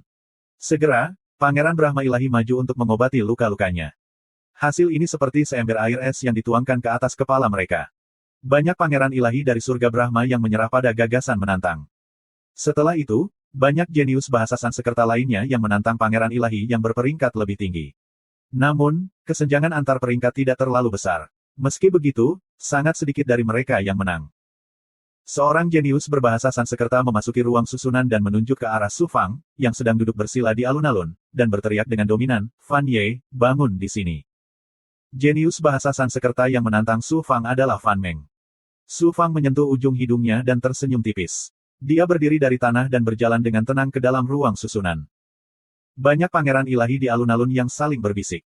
Fan Meng dan Fan Ye terpisah lebih dari 200 tempat. Selama kompetisi pangeran ilahi, mereka bertarung dan Fan Meng bukanlah tandingan Fan Ye. Mengapa dia menantang Fan Ye kali ini? Saya mendengar bahwa Fan Ye menjarah banyak harta dan sumber daya di dunia Dewa Langit Penyegel. Dia telah berkultivasi dalam pengasingan selama bertahun-tahun, jadi kekuatannya pasti meningkat pesat. Fan Meng pasti kalah. Banyak orang yang tidak optimis terhadap Fan Meng. Namun, beberapa orang mendengus. Fan Meng akan kalah. Saya mendengar bahwa Fan Meng bergabung dengan artefak dewa kelahiran yang sangat kuat belum lama ini, dan itu adalah artefak dewa tipe petir yang sangat kuat. Seharusnya cukup untuk menutupi kesenjangan di antara keduanya. Orang yang seharusnya kalah adalah Fan Ye. Fan Ye adalah budak rendahan. Dia kejam dan tanpa ampun. Beraninya dia begitu sombong di depan kita, murid cabang utama bahasa Sansekerta. Sudah waktunya memberinya pelajaran. Beri dia pelajaran. Fan Meng menginginkan nyawanya kali ini. Di dalam ruang arai. Fan Ye, jika kamu berlutut dan memohon belas kasihan sekarang, aku bisa melepaskanmu kali ini. Jika tidak, jangan salahkan aku jika aku kehilangan kendali dan membunuhmu karena artefak ilahiku yang kuat. Bibir Fan Meng membentuk senyuman sinis. Petir hebat melintas di kedalaman matanya. Su Fang tiba-tiba membentuk segel dan melepaskan langit darah biru. Kabut berdarah menyebar dan menyelimuti ruangan dalam jarak 1000 kaki. Fan Ye, kamu tercela. Beraninya kamu menyerangku secara diam-diam. Fan Meng tidak menyangka Su Fang akan menggunakan kemampuan ilahi terkuatnya. Menurut norma, dia seharusnya mengucapkan kata-kata kasar sebelum menyerang. Membelanjakan. Sebuah tangan berdarah terulur dari langit darah dan meraih Fan Meng. Kekuatan aneh dan dingin menyelimuti tubuh Fan Meng. Fan Meng terkejut dan ki darahnya dengan cepat keluar dari tubuh dewanya dan masuk ke dalam cakar jurang darah. Fan Ye, kamu anjing budak, aku akan membunuhmu. Fan Meng meraung dan aura dewa yang menggelegar meledak. Kemudian, dia mengulurkan tangan kanannya dan tombak sepanjang 8 kaki yang berkilauan muncul di tangannya. Saat kilat menyambar, kekuatan petir yang dahsyat menghancurkan aura ilahi langit darah selapis demi selapis. Kemudian, Fan Meng menggenggam tombak petir dengan kedua tangannya dan sepertinya telah menyatu dengan tombak tersebut, berubah menjadi sambaran petir. Dia menusukkan tombaknya ke belut abis Claw dan aura mengerikan meledak. Cakar jurang darah hancur tersambar petir dan langit darah di atasnya juga terkoyak. Saat Fan Meng mengaktifkan artefak sucinya untuk menghancurkan langit darah biru Su Fang, bayangan berdarah samar terpisah dari Su Fang dan menghilang ke dalam kehampaan. Fan Ye, Azure Falling Blood Dome-mu telah rusak. Mati. Fan Meng tertawa sinis dan menusukkan tombaknya ke arah Su Fang. Aura dewa petir yang menakutkan menyelimuti Su Fang dan dia akan membunuh Su Fang dengan satu serangan. Dasar badut, jika aku tidak memberimu rasa obatmu sendiri, kamu akan mengira kamu adalah orang hebat. Su Fang tidak bergerak dan memandang Fan Meng seolah-olah sedang melihat orang mati. Engah. 1986. Kekuatan ilahi Fan Meng yang dikaitkan dengan petir mungkin juga layu seiring dengan auranya. Tombak petir di tangannya juga bergetar tanpa henti, petir pada tombak petir meredup. Pemandangan ini. Itu membuat semua orang yang hadir merasa seolah-olah berada di malam pernikahan mereka. Mereka dengan ganas menyerbu ke pintu, dan saat mereka hendak menghunus pedang, mereka tiba-tiba tidak dapat pulih dari kemunduran. Ngeri. Puff, puff, puff. Bayangan merah tua itu berbalik dan menerkam Fan Meng. Ia masuk dan keluar 3 kali dan menghilangkan ki darahnya yang kental. Tubuh ilahi Fan Meng layu dan dia berusia 50 tahun. Dia tampak seperti orang tua berusia 70-an. Bayangan merah menjadi lebih padat dan tampak seperti manusia yang terbuat dari darah. Saat hendak menerkam Fan Meng, penguasa Sansekerta yang bertanggung jawab atas tantangan tersebut berteriak, "Berhenti. Apakah kamu ingin membunuhnya?" Kekuatan ilahi yang menakjubkan dari sebuah arai menghancurkan bayangan itu dan mengubahnya menjadi ki darah yang kembali ke tubuh Fan Meng. Beberapa ki darah terbang kembali ke Su Fang dan masuk ke tubuh ilahinya. Fan Meng memulihkan banyak ki darahnya setelah dimakan. Namun, sebagian dari ki darahnya telah diserap oleh bayangan merah. Dia tidak bisa pulih sepenuhnya dan hanya bisa berdiri. Rambutnya masih beruban dan dia tampak seperti berusia 50-an. Kali ini, Fan Meng telah kehilangan lebih dari sepertiga kekuatan hidupnya dan akan sulit untuk menebusnya. Kecuali dia mengembangkan 9 perubahan 9 matahari seperti Su Fang, dia tidak akan bisa mencapai banyak hal di masa depan. Ini setara dengan mengubahnya dari seorang jenius menjadi makhluk ilahi biasa. Dia tidak bisa lagi mempertahankan identitasnya sebagai pangeran ilahi dari surga Brahma. Fan Ye yang kejam. Di alun-alun, suara orang yang menghirup udara dingin terdengar. Banyak orang memandang Su Fang dengan ketakutan di mata mereka dan rasa dingin merambat di punggung mereka. Beberapa jenius terbaik dari cabang utama bahasa Sansekerta memandang Su Fang dengan niat membunuh. Beraninya murid dari keluarga lain menyerang murid dari cabang utama dengan begitu kejam. Dia pantas dibunuh. Di altar, salah satu petinggi Sansekerta mendengus dingin. Dia sangat tidak puas dengan metode kejam Su Fang. Senior Sanskerta lainnya yang berdiri di sampingnya tersenyum dan berkata, meskipun Fan Ye adalah murid dengan nama keluarga yang berbeda, setelah transfusi darah di Sanskrit Seinpon, dia akan memiliki garis keturunan murni ras kita. Adapun menjadi kejam dan tanpa ampun. Jika kita bisa sedikit mengubah kesadaran roh primordialnya dan membuatnya setia pada klan kita, dia mungkin akan menjadi pedang tajam klan kita di masa depan. Petinggi Sansekerta lainnya menambahkan, jalan dunia bawah berdarah milik Fan Ye telah lama hilang. Ini misterius dan aneh pada awalnya. Aku tidak mengira dia bisa mengembangkan doppelganger bayangan darah. Bakat anak ini dalam jalan dunia bawah berdarah sungguh luar biasa. Ini layak untuk dipelihara. Wanita misterius berbaju hitam menyapu alisnya yang indah dan menatap Su Fang dengan sedikit kebencian. Dia jelas merasa tidak nyaman dengan kekejaman Su Fang dan kemampuannya yang aneh dan penuh darah.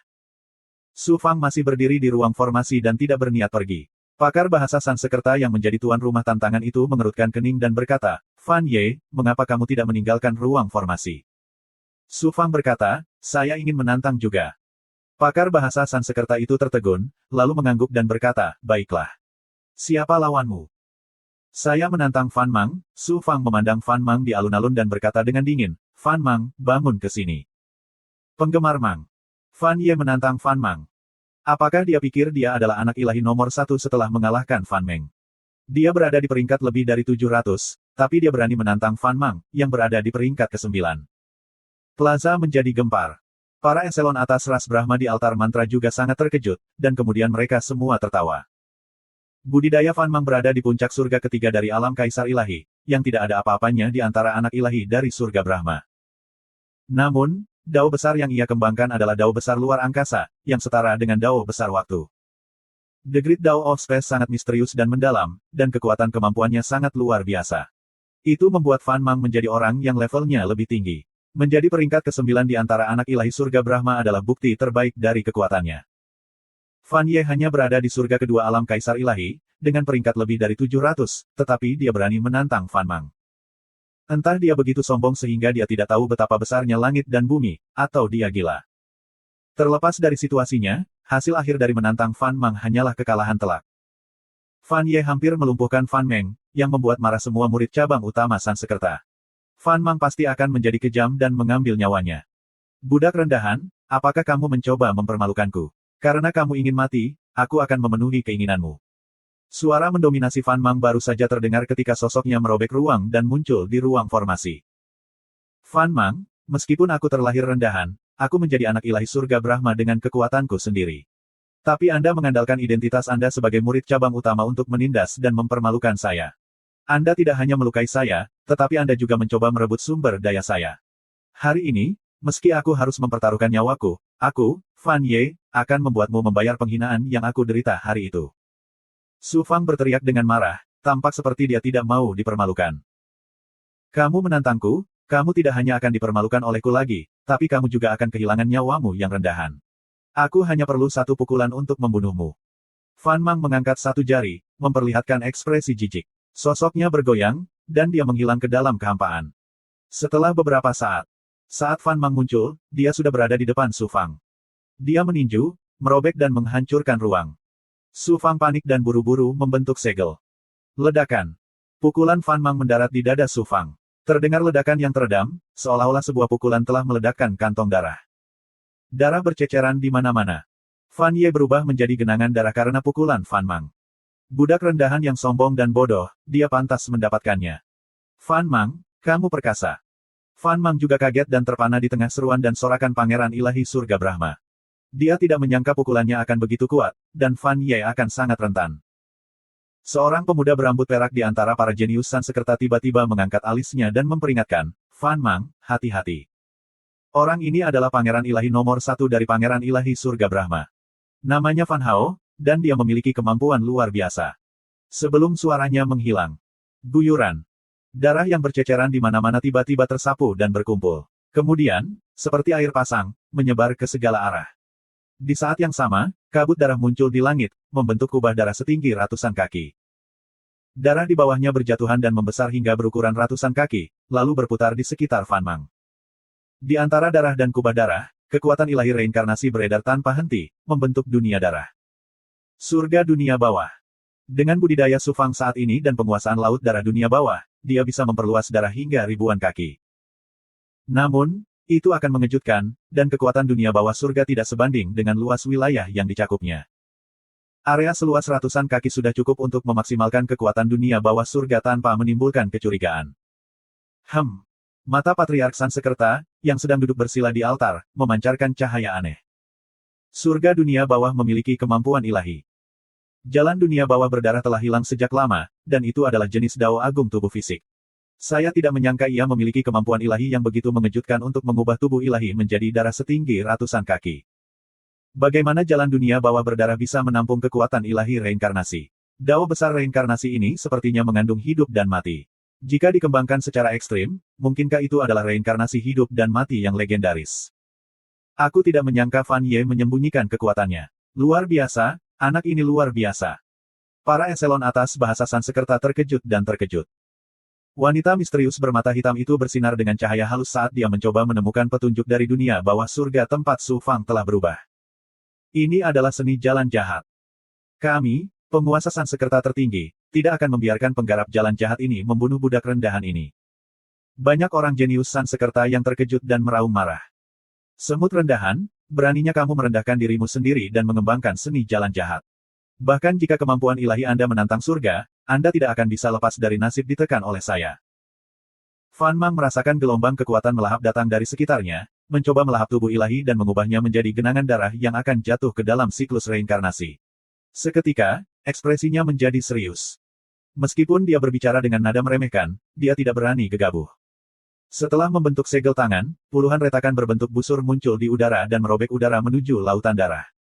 Mendesis, mendesis, mendesis, mendesis. Lautan darah yang berputar-putar terkoyak dan darah berceceran di mana-mana. Namun, dalam sekejap mata, lautan darah segera kembali normal. Bahkan jalan besar luar angkasa tidak dapat menghentikan kemampuan ilahi reinkarnasi. Fan Mang, aku akan menunjukkan kepadamu kemampuan ilahi tertinggi dari jalur dunia bawah berdarah milikku. Tubuh asli Su Fang mengembun dari genangan darah dengan suara mendesing dan membentuk serangkaian segel tangan. Genangan darah sepanjang 3 meter terbentang dari kubah darah di langit. Itu seperti tangan Dao Surgawi dan membawa kekuatan melahap yang mengerikan saat meraih Fan Mang. Itu berbeda dari cakar dunia bawah berdarah yang pernah digunakan Fan Mang sebelumnya. Cakar dunia bawah berdarah ini tidak hanya bisa menyerap ki darah, tapi juga garis keturunan seseorang. Ini adalah tanda bahwa Azure Blood Dome telah mencapai level kedua. Bayangan darah muncul dari gelombang lautan darah di bawah dan menerkam Fan Mang. Fan Mang pertama kali merasakan bahwa ki darah dan bahkan garis keturunannya akan diambil oleh cakar dunia bawah berdarah. Lalu, dia melihat bayangan darah. Dia baru saja melihat kekuatan doppelganger bayangan darah, dan kulit kepalanya mati rasa. Aku sudah menguasai jalur agung luar angkasa. Aku, Fan Mang, bisa melakukan apapun yang kuinginkan. Tidak peduli seberapa kuat kemampuan ilahi jalur dunia bawah berdarah milikmu, apa yang bisa kamu lakukan padaku? Fan Mang berteriak dengan dominan. Kemampuan ilahi menyelimuti tubuh ilahinya saat dia hendak menerobos udara. Tanpa diduga, dia terkejut saat mengetahui bahwa jalan besar luar angkasa miliknya benar-benar menunjukkan tanda-tanda kehancuran di bawah kemampuan ilahi reinkarnasi dari jalan dunia bawah surga, membuatnya sulit untuk mengendalikan ruang dengan bebas. Seberapa indahkah jalur luar angkasa? Jika ruang itu sedikit di luar kendali ketika dia dengan paksa merobek ruang untuk melarikan diri, itu akan menyebabkan kemampuan ilahi Fan Mang runtuh dan menyebabkan bahaya yang tak terbayangkan baginya. Dia bahkan mungkin secara tidak sengaja jatuh ke dalam turbulensi kehampaan dan tidak akan pernah bisa kembali. Sialan, kemampuan ilahi jalan jahat macam apa ini? Karena aku tidak bisa menembus ruang angkasa, aku akan mencabik-cabikmu. 1987. Mendesis, mendesis. Mendesis. Ruang di sekitarnya bergetar hebat. Kemudian, banyak retakan spasial muncul dan berkumpul membentuk badai spasial mengerikan yang menyapu ke segala arah. Blood Shadow Doppelganger dan Blood Nether Claw tercabik-cabik oleh badai spasial. Kubah darah di langit dan laut darah di bawahnya juga terkoyak lapis demi lapis. Bahkan tubuh asli Su Fang di laut darah terpotong-potong oleh celah spasial. Mari kita lihat apakah kamu masih hidup. Fan Mang mendengus bangga, wajahnya pucat dan auranya kacau. Menggunakan kemampuan spasial yang begitu kuat telah menghabiskan banyak kekuatan sihirnya. Namun, pada saat berikutnya, suara dingin Su Fang datang dari laut darah. Aku khawatir aku harus mengecewakanmu. Laut darah berputar. Kubah darah bergulir. Semacam kekuatan ilahi reinkarnasi beredar terus-menerus. Blood Nether Claw dan Blood Shadow Doppelganger mengembun dari Blood Dome dan Blood Sea lagi dan menyerang Fan Mang. Bagaimana ini mungkin? Cahaya ilahi Fan Mang berubah seketika, dan senyuman mengerikan membeku di wajahnya. Mendesis. Energi darah dan garis keturunan Fan Mang diserap secara paksa oleh Blood Nether Claw. Energi darah kental mengalir keluar dari tubuhnya dan 7 lubang. Engah. Doppelganger bayangan darah mengebor ke dalam tubuh Dewa Fan Mang dan menghabiskan hampir 1/5 energi darahnya. Guyuran. Kubah darah menutupi area di bawahnya. Lautan darah meraung dan melonjak menuju Fan Mang dari segala arah, hendak menelannya utuh-utuh. Saya mengaku kalah. Saya mengaku kalah. Fan Mang kehilangan hampir setengah energi darahnya. Wajahnya cepat menua dan rambutnya memutih. Karena ketakutan dan kaget, Fan Mang buru-buru berteriak. Jika dia tidak mengaku kalah sekarang, dia akan berakhir seperti Fan Meng. Fan Ye, kenapa kamu tidak menarik kemampuanmu? Fan Mang adalah seorang jenius terkenal dalam bahasa Sanskerta. Pakar bahasa Sanskerta tidak bisa begitu saja melihatnya dibunuh. Dia langsung berteriak dengan marah. Kubah darah dan laut darah menyusut dan membentuk kembali tubuh Su Fang. Tentu saja, dia muncul dalam penampilan Fan Ye. Auranya juga menjadi lemah. Dia juga telah menghabiskan banyak energi sekarang. Namun, matanya masih dingin dan dipenuhi niat membunuh yang kejam. Tantangan Fan Ye berhasil. Dia akan menggantikan Fan Mang dan memasuki kolam Brahma Suci yang ke-9. Pakar Sansekerta itu mengumumkan dengan lantang. Alun-alun itu sunyi. Banyak orang jenius dari ras Brahman memandang Su Fang dengan mata penuh ketakutan dan bahkan ketakutan. Seolah-olah Su Fang adalah sejenis iblis jahat. Adegan tadi terlalu menakutkan. Itu benar-benar mengintimidasi para jenius Sansekerta yang sombong dan sombong ini. Para petinggi bahasa Sansekerta di altar mantra memandang Su Fang dengan mata berbinar, seolah-olah mereka telah menemukan harta karun yang tak ternilai harganya. Tidak peduli dari mana asal-usul Fan Ye, selama dia menjalani pembersihan sumsum dan darahnya di kolam suci Sansekerta, dia akan memiliki garis keturunan Sansekerta. Kemudian, dengan menggunakan teknik terlarang bahasa Sansekerta untuk mengubah keilahian dan kesadarannya yang baru lahir, seorang jenius yang tiada taranya akan lahir dalam bahasa Sansekerta. Terlebih lagi, dengan kemampuan dan kepribadian Fan Ye yang kejam, dia adalah kandidat sempurna untuk melakukan beberapa hal mencurigakan dalam bahasa Sansekerta. Ini adalah rencana para petinggi Sansekerta. Adapun Fan Mang dan Fan Meng yang terluka, petinggi Sansekerta tidak lagi memperhatikan mereka. Orang jenius yang gagal bukanlah orang jenius dan tidak layak untuk diperhatikan. Setelah wanita misterius berbaju hitam itu mengamati Su Fang beberapa kali, matanya yang dalam menunjukkan ekspresi bingung. Dari mana asal wanita ini? Kenapa aku merasa dia bisa melihat menembus diriku? Su Fang merasakan tatapan wanita berbaju hitam itu dan kembali ke alun-alun dengan waspada. Penggemar kamu. Fan Hao yang berambut perak menatap Su Fang dengan dingin. Para jenius lain dari suku Brahman yang menduduki peringkat teratas memandang Su Fang dengan mata penuh permusuhan dan provokasi. Aku tidak menyangka kamu menyembunyikan kekuatanmu dengan baik. Sungguh mengejutkan. Fan Hao tersenyum. Kamu punya hak untuk menantangku. Aku akan memberimu kesempatan. Jika kamu mengalahkanku, aku akan memberimu putra Dewa Brahma nomor 1. Bagaimana menurutmu? Budidaya Fan Hao telah mencapai langit ke-6 dari alam kaisar yang saleh. Dengan kesenjangan yang begitu besar, dia ingin Su Fang menantangnya. Jelas sekali, dia ingin menggunakan kesempatan ini untuk membunuhnya. Su Fang telah melihat segala macam hal dan tentu saja tidak akan tertipu. Dia berkata dengan dingin, maaf, saya tidak tertarik dengan putra ilahi Brahma yang nomor 1. Setelah itu, Su Fang berjalan ke belakang alun-alun dan duduk, mengabaikan tantangannya. Seorang budak rendahan berani menjadi sombong. Anda sebaiknya tidak jatuh ke tangan saya. Rambut perak Fan Hao berkibar dan aura pembunuh yang ganas menyebar. Tantangan selanjutnya berlangsung selama setengah bulan. Ada banyak penantang yang sukses, namun tidak satupun dari mereka yang seperti Su Fang, yang menduduki peringkat di atas 700 dan berhasil menantang 10 besar. Lebih dari 900 putra ilahi Brahma diatur untuk memasuki kolam suci Brahma. Lusinan dari mereka terluka parah akibat tantangan tersebut dan tidak bisa memasuki kolam Brahma Sein. Fan Mang dan Fan Meng termasuk di antara mereka. Di bawah tatapan penuh harap dari para pangeran Dewa Langit Brahma, sang patriark ras Brahma naik ke udara dari altar dan mengumumkan, aku akan membuka pintu ke kolam suci Brahma dan memasukinya satu persatu. Fan Hao menonjol di antara putra ilahi dan menunggu pengumuman pemimpinnya. Banyak mata tertuju padanya, penuh rasa iri dan dengki.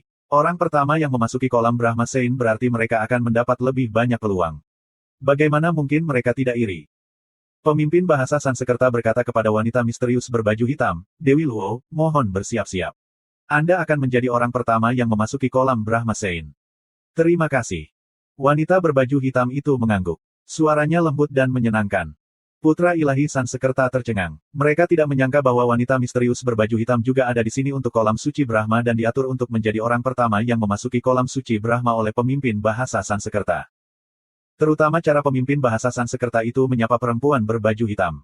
Nama belakangnya seharusnya Luo. Adapun gelar, Dewi, tidak diketahui apakah itu gelar atau nama.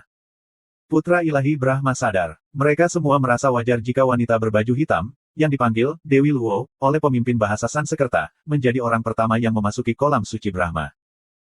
Pemimpin bahasa Sansekerta mengulurkan tangan dan tanda berwarna merah darah muncul di tangannya. Tiba-tiba gelombang. Fan Hao berkata dengan lantang, pemimpin, aku tidak keberatan Dewi Luo menjadi orang pertama yang memasuki kolam Brahma Sein. Namun, saya ingin berdebat dengan Dewi Luo. Pemimpin, tolong beri saya kesempatan ini. Menyadari kekaguman di mata Fan Hao ketika dia memandang Dewi Luo, Su Fang mencibir dalam hati. Fan Hao punya ide bagus. Dia ingin menggunakan kesempatan ini untuk pamer di depan wanita misterius berbaju hitam dan memenangkan hati wanita itu. Di saat yang sama, dia ingin memamerkan kekuatannya di depan para petinggi. Sansekerta, sayang sekali Dewi Luo bukanlah seseorang yang bisa Anda, Fan Hao, kalahkan. Pada akhirnya, Anda hanya akan dipermalukan. Dewi Luo begitu cantik sehingga dia diperlakukan dengan sangat hormat oleh pemimpin bahasa Sansekerta. Statusnya jelas luar biasa. Jenius bahasa Sanskerta mana yang tidak mengagumi wanita seperti itu? Sebagai putra ilahi Brahma yang pertama, Fan Hao secara alami merasa bahwa dialah satu-satunya yang layak bagi Dewi Luo. Budidaya Dewi Luo yang misterius ini memang luar biasa, namun menurut Fan Hao, kekuatan aslinya pasti tidak sekuat itu. Namun, dia sangat percaya diri. Selama dia bisa mengalahkan Dewi Luo dalam tantangan tersebut dan menaklukkannya dengan kekuatannya, dia akan tergoda untuk memasuki kolam Brahma Saint terlebih dahulu. Orang macam apa yang menjadi pemimpin klan dari klan Fan? Bagaimana mungkin dia tidak mengetahui niat Fan Hao? Dia tersenyum tipis. Dewi Luo berasal dari suku ilahi tertinggi di dunia dewa kuno. Jika kamu bisa belajar darinya, ini sungguh merupakan kesempatan bagus. Suku ilahi dari dunia dewa kuno. Tatapan Fan Hao terhadap Dewi Luo menjadi semakin tajam. Dunia dewa kuno terletak di bagian terdalam alam semesta. Itu adalah dunia ilahi yang diciptakan oleh para dewa dalam kekacauan ketika langit dan bumi pertama kali diciptakan. Dewa-dewa kuno di dunia dewa kuno merupakan eksistensi kuat yang hampir abadi. Mereka misterius dan kuat. Dewi Luo berasal dari dunia dewa kuno. Tidak peduli dari suku ilahi mana dia berasal, jika Fan Hao dapat memenangkan hatinya, masa depannya tidak akan terbatas pada wilayah bintang atau bahkan seluruh dunia ilahi. Pemimpin bahasa Sanskerta berkata kepada Dewi Luo, orang Sanskerta yang jenius nomor satu ingin berdebat dengan Dewi Luo. Saya ingin tahu apakah Dewi Luo tertarik. Dewi Luo tersenyum tipis. Jenius bahasa Sanskerta ini sangat luar biasa. Di antara banyak jenius yang pernah saya lihat, dia dianggap sebagai tokoh top. Fan Hao sangat gembira. Mendengar penilaian Dewi Luo terhadap Fan Hao, pemimpin bahasa Sanskerta dan eselon atas sangat gembira. Banyak pangeran ilahi surga Brahma di alun-alun yang iri pada Fan Hao dan merasa tidak enak. Tanpa diduga, Dewi Luo melanjutkan, namun, jika jenius bahasa Sanskerta ini ingin menantangku, dia jelas tidak memenuhi syarat. Semua orang tercengang. Namun, Dewi Luo tidak terlihat sombong, juga tidak terlihat percaya diri. Seolah-olah dia sedang membicarakan sesuatu yang sangat biasa. Ekspresi Fan Hao membeku, lalu dia tersenyum dengan anggun. Sepertinya tidak ada satupun orang jenius di sukuku yang layak untuk kamu perhatikan. Dewi Luo melirik Su Fang. Matanya sejernih air musim gugur, tanpa sedikit pun kotoran. Su Fang mengangkat alisnya dan menyadari bahwa masalah akan datang. Benar saja, Dewi Luo berkata, jika dia berkultivasi selama jutaan tahun lagi, dia seharusnya memenuhi syarat untuk menantangku sekarang. Su Fang menyentuh ujung hidungnya dan tersenyum tak berdaya. Dewi Luo yang misterius ini dengan jelas melihat latar belakang Su Fang. Bahkan teknik menyusut kehidupan tidak bisa menipu akal sehatnya. Dia bahkan lebih kuat dari pemimpin bahasa Sanskerta. Orang seperti itu sungguh menakutkan. Untungnya, dia tidak berniat mengungkap Su Fang. Jika tidak, dengan banyaknya ahli bahasa Sanskerta yang hadir, nasib Su Fang bisa dibayangkan. Berdengung. Berdengung. Berdengung. Semua orang, termasuk pemimpin Sanskerta dan eselon atas Sanskerta, memandang Su Fang dan mulai berdiskusi. Kebanyakan dari mereka ragu dan tidak yakin. Fan Hao melirik Su Fang dengan jijik dan kemudian menangkupkan tinjunya ke arah Dewi Luo. Saya tidak percaya kata-kata Dewi Luo. Apapun yang terjadi, saya harus meminta Anda untuk mengajari saya. Apa kamu yakin? Saya yakin. Dewi Luo tersenyum tipis dan melayang turun dari altar, mendarat di ruang susunan. Aku Fan Hao, pangeran ilahi pertama dari surga Brahma. Tolong ajari aku, Dewi Luo. Fan Hao sangat bersemangat tetapi tetap terlihat sopan. Dewi Luo berkata, sebaiknya kamu menggunakan kekuatan penuhmu. 1988. Aura yang luas, sakral, dan agung tiba-tiba meledak dan menyelimuti ruang susunan. Fan Hao tampaknya telah berubah menjadi jalan surgawi dan mengendalikan hukum dunia. Dewi Luo, aku mengendalikan dunia ini dengan kekuatan ilahi tertinggiku. Bahkan jika kultivasimu lebih tinggi dariku, kamu tidak dapat menahan kekuatanku. Mengapa kamu tidak mengaku kalah? Fan Hao mengungkapkan ekspresi bangga. Apakah begitu? Dewi Luo melambaikan tangan kanannya dan memperlihatkan lengan putih seperti teratai. Itu bukan sidik jari, tapi seolah-olah dia sedang mengibaskan debu di udara. Namun, hal itu memberi orang perasaan yang menakutkan bahwa semua hukum jalan surgawi telah kembali ke kekacauan dan semua kekuatan ilahi Dao besar telah lenyap. Pangeran ilahi surga Brahma lainnya tidak dapat melihat apa yang sedang terjadi, tetapi Patriark Sanskerta melihatnya dan ekspresinya berubah. Mata Su Fang juga dipenuhi dengan keterkejutan. Ketika Dewi Luo menyerang, dia mencoba menyimpulkannya dengan penjelasan surgawi di pikirannya, tetapi dia tidak dapat menemukan celah apapun. Su Fang belum pernah mendengar tentang Dao besar dan kekuatan ilahi seperti itu. Dia merasa bahwa itu bahkan lebih tinggi dari jalan surgawi tertingginya. Dalam sekejap, Dewi Luo menjadi semakin misterius di benak Su Fang. Kekuatan ilahi Fan Hao, yang seperti jalan surgawi, tiba-tiba hancur lapis demi lapis dan menghilang. Fan Hao terhuyung dan mundur 3 langkah. Aura tertinggi yang seperti perwujudan jalan surgawi menghilang tanpa jejak. Auranya langsung melemah, dan kesombongan serta rasa puas diri di wajahnya, serta rasa percaya diri yang kuat di dalam hatinya, tiba-tiba runtuh. Perasaan tidak berdaya dan rendah diri melonjak dalam hatinya saat dia menghadapi seorang ahli yang tiada taranya. Alun-alun itu sunyi. Semua pangeran ilahi surga Brahma terkejut dengan cara Dewi Luo. Para jenius klan Brahma, termasuk Fan Hao, yang mengagumi Dewi Luo, semuanya merasa malu dengan inferioritas mereka. Mereka tidak lagi mengagumi Dewi Luo, tetapi memandangnya dengan hormat. Dewi Luo berkata kepada Patriark Sansekerta, "Patriark, bisakah Anda membuka kolam suci Sansekerta sekarang?" Patriark Sansekerta akhirnya pulih dari keterkejutannya dan mendapatkan kembali martabatnya sebelumnya. Dia mengaktifkan token berwarna darah di tangannya.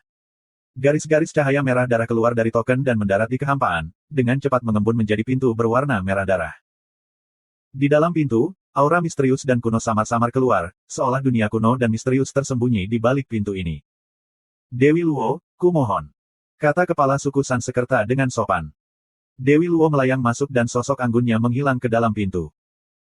Menurut aturan eselon atas Sanskerta, orang pertama yang memasuki kolam suci Sanskerta harus menunggu 3 bulan sebelum 10 anak dewa Sanskerta lainnya dapat masuk bersama-sama. Sebulan kemudian, itu akan menjadi 100 orang jenius Sanskerta teratas, dan seterusnya. Dengan kata lain, setelah Dewi Luo memasuki kolam Brahma Sein, Fan Hao dan teman-temannya harus menunggu di luar selama 3 bulan. Fan Hao adalah putra dewa pertama, dan dia seharusnya menjadi orang pertama yang memasuki kolam Brahma Suci, menikmatinya sendirian selama 3 bulan. Tidak hanya dia gagal tampil di depan Dewi Luo, dia juga dikalahkan di depan semua orang, dan dia bahkan tidak bisa menahan satu pukulan pun. Bisa dibayangkan bagaimana perasaannya. Sekarang dia harus menunggu bersama yang lain, dia tentu saja marah. "Aku, Fan Hao, adalah anak dewa nomor 1, jenius nomor 1 di alam dewa surga Brahma, dan aku bahkan tidak bisa dibandingkan dengan budak rendahan." Ketika dia melihat Su Fang duduk di sana dan memikirkan kata-kata Dewi Luo, hati Fan Hao dipenuhi dengan kebencian dan niat membunuh di matanya semakin kuat. Merasakan niat membunuh di mata Fan Hao, bibir Su Fang membentuk senyuman dingin. "Kamu tidak punya tempat untuk melampiaskan amarahmu setelah dikalahkan oleh seorang wanita, dan kamu ingin memperlakukanku, Su Fang, seperti kesemek yang lembut. Ketika saatnya tiba, kamu tidak hanya akan mempermalukan dirimu sendiri, kamu juga akan membuang nyawamu." Jauh. Bagi seorang dewa, 3 bulan berlalu dalam sekejap mata, namun bagi anak dewa langit Brahma, 3 bulan ini sungguh tak tertahankan. Akhirnya, tiba waktunya bagi 10 orang jenius Sansekerta untuk memasuki kolam Brahma Suci, dan Fan Hao serta rekan-rekannya tidak sabar untuk bangun.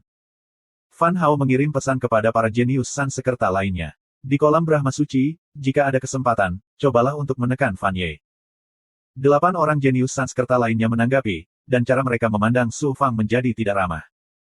Su Fang sepertinya tidak menyadarinya, dan dia memandang ke kolam Brahma Suci dengan mata berbinar. Suara mendesing gelombang.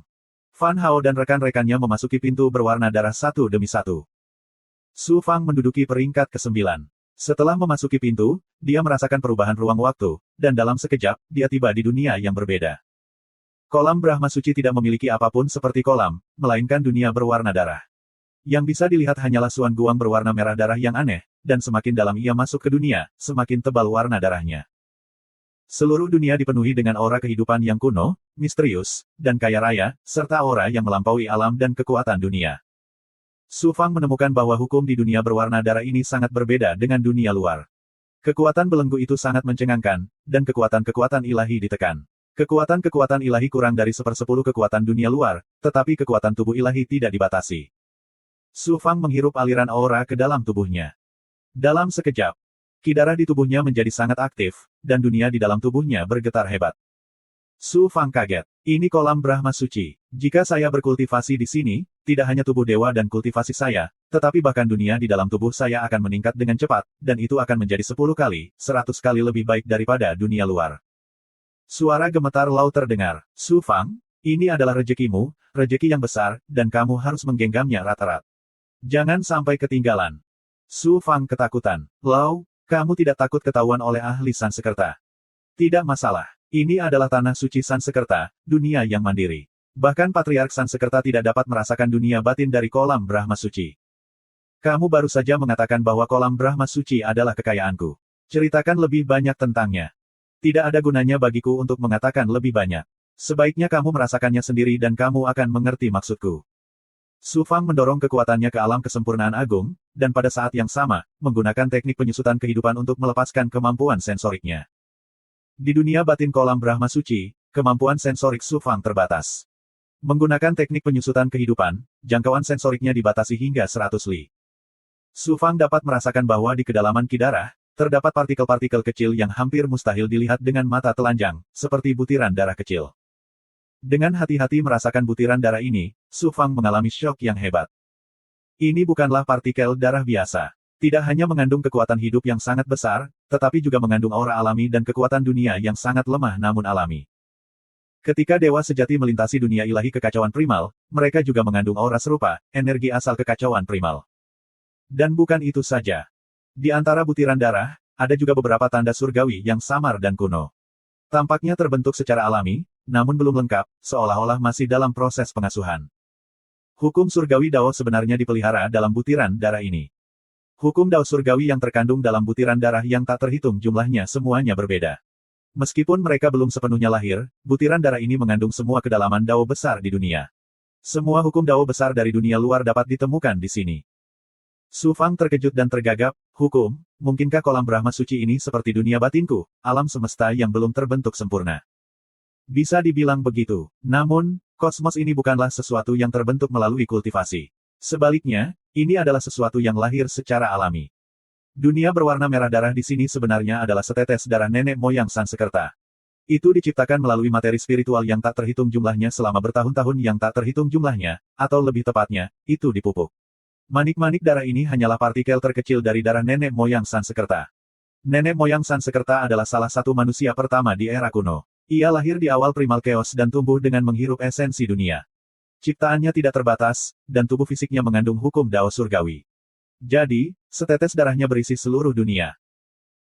Su Fang dengan bersemangat berkata, jika aku melahap manik-manik darah ini, aku tidak hanya dapat meminjam vitalitasnya untuk memperkuat tubuh dewaku, energi kekacauan utama yang terkandung di dalamnya juga dapat dengan cepat meningkatkan kultivasiku. Ciptaan, sungguh ciptaan yang luar biasa. Seberapa kuatkah nenek moyang era kuno? Kekuatan hidup yang terkandung dalam setetes esensi darahnya melampaui kekuatan makhluk hidup manapun di alam semesta ini. Jika dia berkultivasi dengan esensi darah ini, mudah untuk membayangkan betapa bermanfaatnya hal itu bagi tubuh dewanya. Yang membuat Su Fang semakin bersemangat adalah energi kekacauan utama. Inilah energi asal dunia, melampaui kekuatan dunia dan energi spiritual alami dunia. Jika dia berkultivasi dengan itu, budidayanya akan meningkat pesat. Tidak ada pil atau sumber daya yang dapat menandinginya. Lau menambahkan, yang lebih penting lagi, bentuk embrio hukum Dao surgawi yang lahir di dalam esensi darah. Dao agung itu sangat halus dan sulit ditemukan. Hanya pembangkit tenaga listrik yang tiada taranya yang dapat memahami misteri Dao besar. Hanya setelah bertahun-tahun berkultivasi dengan pahit, seorang dewa dapat menyentuh sedikit Dao surgawi. Dan hukum yang lahir di dalam esensi darah seperti embrio hukum Dao surgawi. Akan lebih mudah untuk memahami misteri Dao besar dari hukum tersebut. Embrio hukum ini sangat penting bagi dunia batin Anda. Coba pikirkan, jika Anda mengintegrasikan embrio hukum embrionik ini ke dalam dunia batin Anda, perubahan apa yang akan terjadi pada dunia batin Anda? Kata-kata Lau membuat mata Su Fang berbinar. Su Fang tidak lagi ragu-ragu. Dia membentuk segel tangan sesuai dengan instruksi Ethereal True Scripture dan menggunakan kemampuan ilahi Ethereal True Scripture tanpa ragu-ragu. Dia melepaskan semua energi yin dan yang dunia ke dalam dimensi ini. Seluruh wujud Su Fang tampak kosong. Kemudian, dia membentuk segel tangan dan kekuatan ilahi yang tak terhitung jumlahnya, menyatu dengan energi di sekitarnya dan mengubahnya menjadi dunianya sendiri, dengan liar menyerap dan melahapnya. Hanya dalam beberapa napas pendek, energi di sekitarnya menjadi lebih tipis. Hanya dalam beberapa napas pendek, Su Fang merasakan energi kehidupan, dunia batin, istana ilahi, dan roh yang semuanya telah meningkat secara signifikan. Itu sebanding dengan 10 tahun berkultivasi di dunia luar. Ini hanyalah pinggiran dari kolam suci Brahma. Jika saya berada di wilayah tengah kolam suci Brahma, kekayaan luar biasa macam apa yang akan saya dapatkan? Su Fang melihat ke kedalaman dunia berwarna darah, cahaya kejam bersinar di matanya saat dia bergegas masuk. Hak apa yang dimiliki budak rendahan sepertimu untuk menikmati kekayaan tertinggi yang ditinggalkan oleh nenek moyang Sansekertaku? 1989. Suara mendesing gelombang. Seorang anak ajaib Sansekerta yang kekar menyerang Su Fang, tubuhnya berderak karena petir. Fan Ye, ingat namaku, Fan Kun, ketujuh di antara putra Dewa Brahma. Fan Meng adalah adik laki-lakiku. Kamu membuatnya kehilangan kesempatan untuk memasuki kolam suci Brahma, dan aku akan mengambil kepalamu. Keajaiban Sansekerta itu mengertakkan giginya dengan niat membunuh. Di dunia Brahma Seinpon, kekuatan kemampuan ilahi dan artefak ilahi sangat ditekan. Oleh karena itu, Fan Kun hanya dapat mengedarkan esensi ketuhanan dan kekuatan tubuh ketuhanannya dan tidak menggunakan kemampuan ketuhanan yang kuat. Kultivasi Fan Kun telah mencapai puncak alam kaisar ilahi surga keempat, sehingga tubuh ilahinya secara alami sangat kuat. Bagaimana mungkin dia tidak menghancurkan kaisar ilahi langit kedua? Setidaknya, begitulah Fan Kun melihatnya. Kalau begitu aku akan menunjukkan kepadamu kekuatan tubuh ilahiku. Su Fang tidak ingin membuang waktu dengan keajaiban Sansekerta ini. Namun, karena Fan Kun datang untuk membunuhnya, dia tidak akan menahan diri. Ledakan. Tubuh fisik sempurna Su Fang bertabrakan dengan kekuatan elemen petir Fan Kun, menyebabkan ledakan besar. Fan Kun yang menyerang dengan mengancam diledakkan oleh satu pukulan dari Su Fang, dan dia terjatuh dengan keras sejauh 30 meter.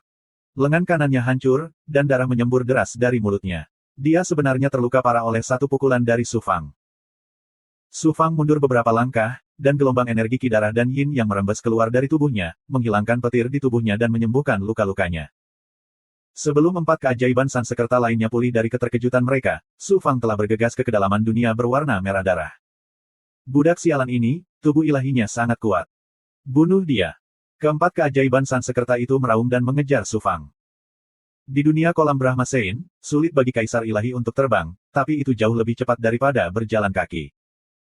Su Fang, sebaliknya, tidak bisa menggunakan senjata dewa atau seni dewa gerakan apapun.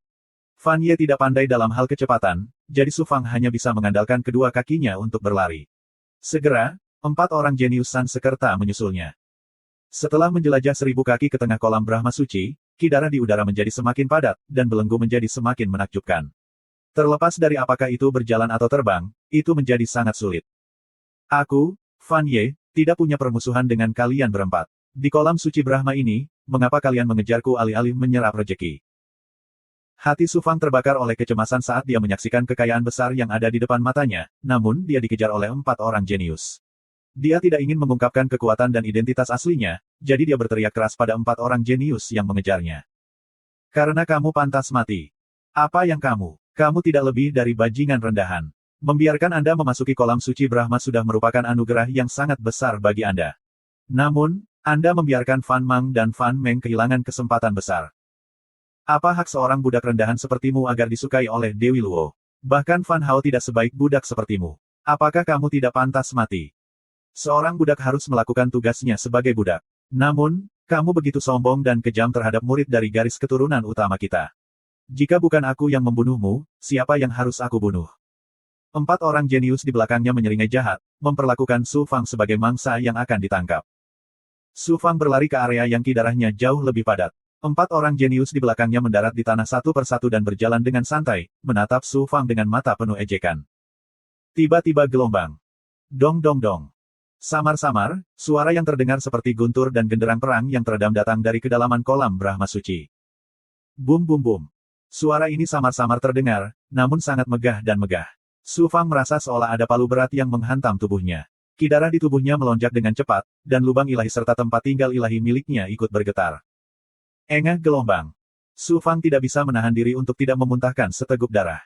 Bagian dalam tubuh dewanya benar-benar runtuh. Daging, tulang, dan organnya semuanya terluka. Dia buru-buru menghentikan langkahnya dan mundur beberapa meter sebelum suara menakutkan itu menghilang.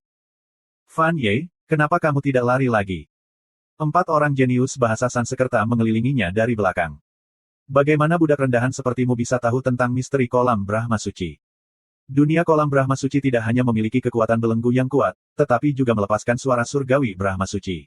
Belum lagi kaisar ilahi surga kedua seperti Anda, bahkan Fan Hao, dengan kekuatan dan bakatnya, harus menjadi hati-hati, apalagi kamu. Salah satu jenius bahasa Sansekerta mencibir. Mati. Mereka berempat seperti sekawanan serigala lapar, memperlakukan Su Fang seperti babi atau domba. Aku tidak ingin membunuh siapapun, tapi kalian semua ingin membunuhku. Karena itu masalahnya, jangan salahkan saya karena kejam. Jika kamu ingin membunuhku, Su Fang, maka kamu harus bersiap untuk dibunuh. Su Fang mencibir. Tubuhnya runtuh lapis demi lapis dan berubah menjadi laut darah mata air kuning yang tersapu. Langit biru, langit darah. Mengapa kekuatan ilahimu tidak ditekan di kolam Brahma Suci? Keempat jenius bahasa Sanskerta itu berbalik dan mencoba melarikan diri, tetapi mereka ditelan oleh laut darah mata air kuning. Sulit untuk mengendalikan alam dan menggunakan kekuatan ilahi di dunia kolam Brahma suci. Namun, laut darah musim semi kuning milik Su Fang adalah kemampuan ilahi tubuh ilahi. Setelah berubah menjadi air darah, tidak hanya tidak bisa ditekan, rasanya seperti ikan di air di ruang berwarna merah darah ini, dan kekuatannya bahkan lebih kuat. Keempat jenius bahasa Sanskerta ini menduduki peringkat 10 besar anak ilahi surga Brahma. Bakat dan kekuatan mereka luar biasa, dan masing-masing sebanding dengan Song Jie dari Star Below Divine Realm. Salah satu dari 4 orang itu memiliki basis budidaya yang jauh melampaui Su Fang. Selain itu, semuanya memiliki kemampuan ilahi dan artefak ilahi yang luar biasa.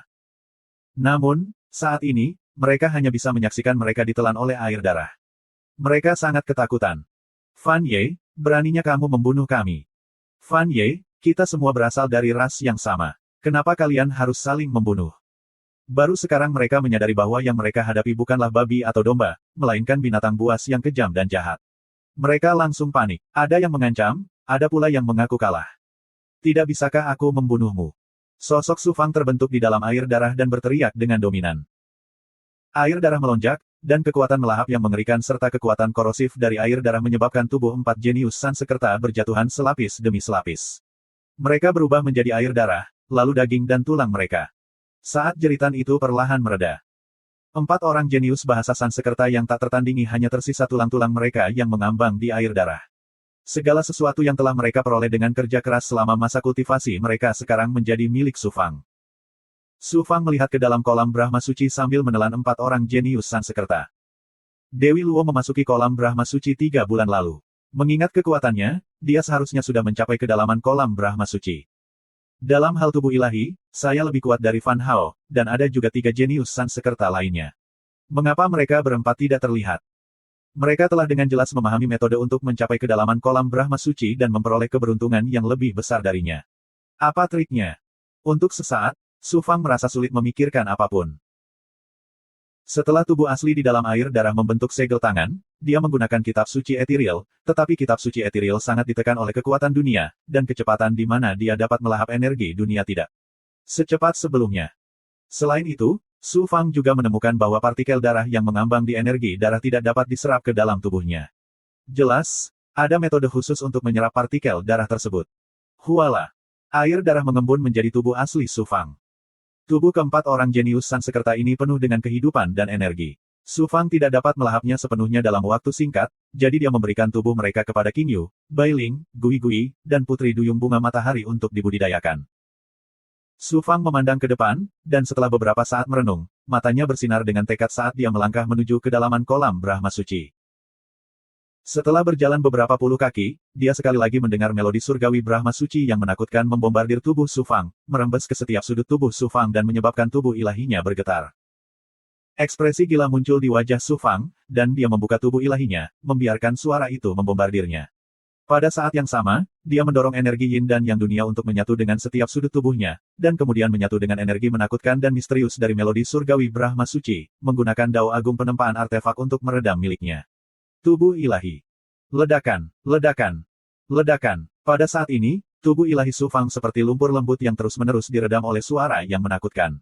Lapisan kotoran yang diwarnai dengan darah dipaksa keluar dari tubuhnya. Pada saat yang sama, energi darah dari 4 jenius Sanskerta yang baru saja dia telan menyatu ke dalam tubuhnya melalui getaran suara. Wajah Su Fang berkerut kesakitan, dan tubuhnya tampak bermandikan darah, namun matanya tetap tegas.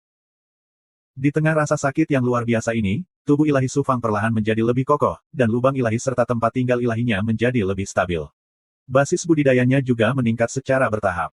Secara bertahap, Su Fang bertahan dari serangan melodi surgawi Brahma Suci. Saya masih belum bisa melahap partikel darah yang mengandung embrio hukum. Apa masalahnya? Alis Su Fang berkerut, dan dia merasa sedikit kesal. Gelombang. Su Fang menarik napas dalam-dalam, duduk bersila, dan menyesuaikan kondisi pikirannya ke kondisi tenang. Baru setelah itu dia menggunakan pendengarannya yang sempurna untuk mendengarkan dengan cermat suara menakutkan itu. Pada saat yang sama, dia juga menggunakan kekuatan matanya untuk menggunakan mata pencongkel surga untuk mengamati dunia di sekitarnya. Perlahan-lahan, Su Fang mendengar ritme aneh dari suaranya, dari perubahan energi darah dan partikel darah di sekitarnya, dan juga melihat pola yang aneh. Yang disebut melodi surgawi Brahma suci ini seperti detak jantung, tetapi juga seperti suara aneh yang mengandung ritme dao surgawi.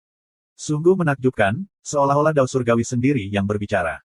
Seiring dengan getaran suara tersebut, partikel darah juga mulai bergerak dengan pola yang aneh.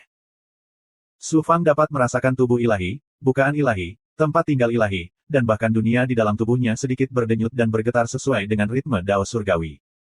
Partikel darah yang mengandung embrio hukum yang berbeda semuanya bergetar dan bergerak dengan cara yang berbeda. Jadi begitu.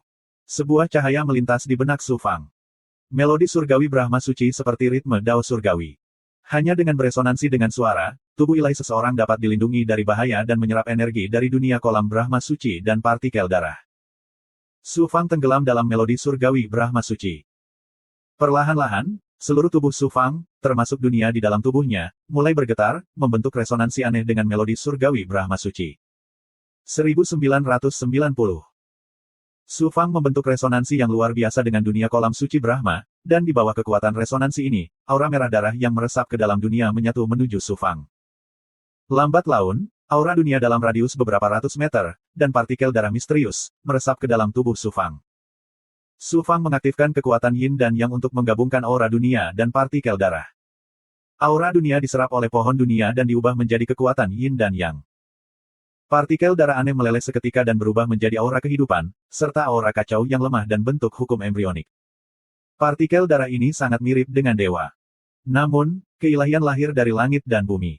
Aura kehidupan, aura keos, dan bentuk embrio hukum dalam partikel darah juga lahir dari tubuh seorang ahli. Perbedaan antara keduanya tidak sebesar perbedaan antara ketuhanan dan akar spiritual, namun tidak jauh.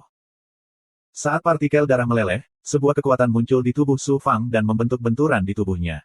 Tubuh Dewa Su Fang, yang sebanding dengan kaisar ilahi tingkat tinggi, dibersihkan lagi, dan lapisan kotoran berbau keluar dari kulitnya.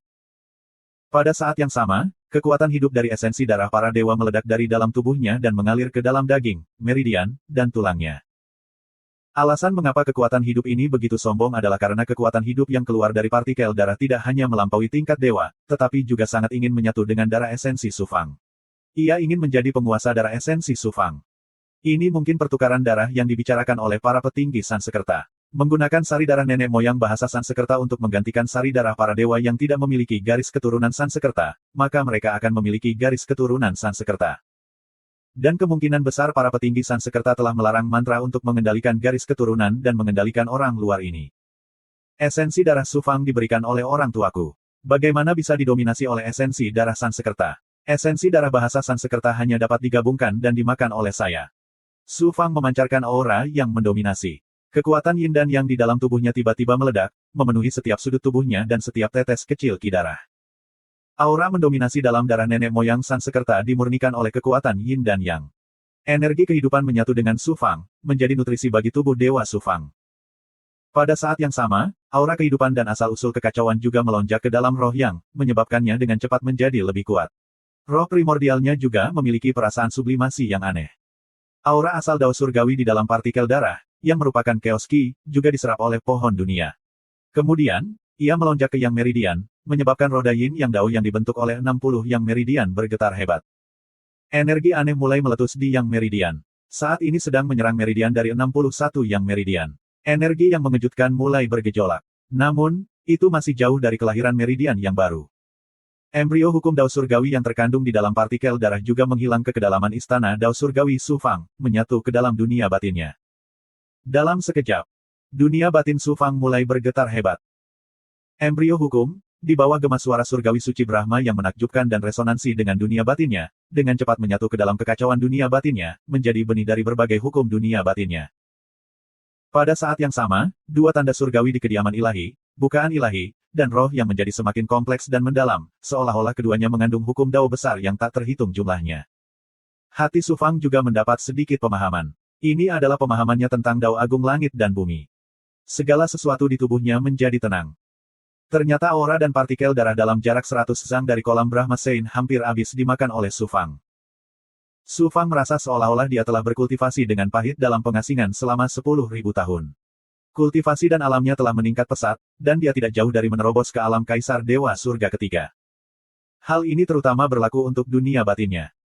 Setelah menyatu dengan embrio-embrio hukum ini, tampaknya hal itu sedang menghasilkan transformasi besar yang baru. Su Fang memiliki perasaan yang kuat bahwa setelah transformasi ini selesai, akan lebih menakjubkan daripada transformasi ke-6. Sayangnya, partikel darah yang dia telan terlalu sedikit, jauh dari cukup untuk mengkatalisasi transformasi ini. Aku bahkan belum mencapai kedalaman kolam Brahma Sein, tapi aku sudah memperoleh begitu banyak hal.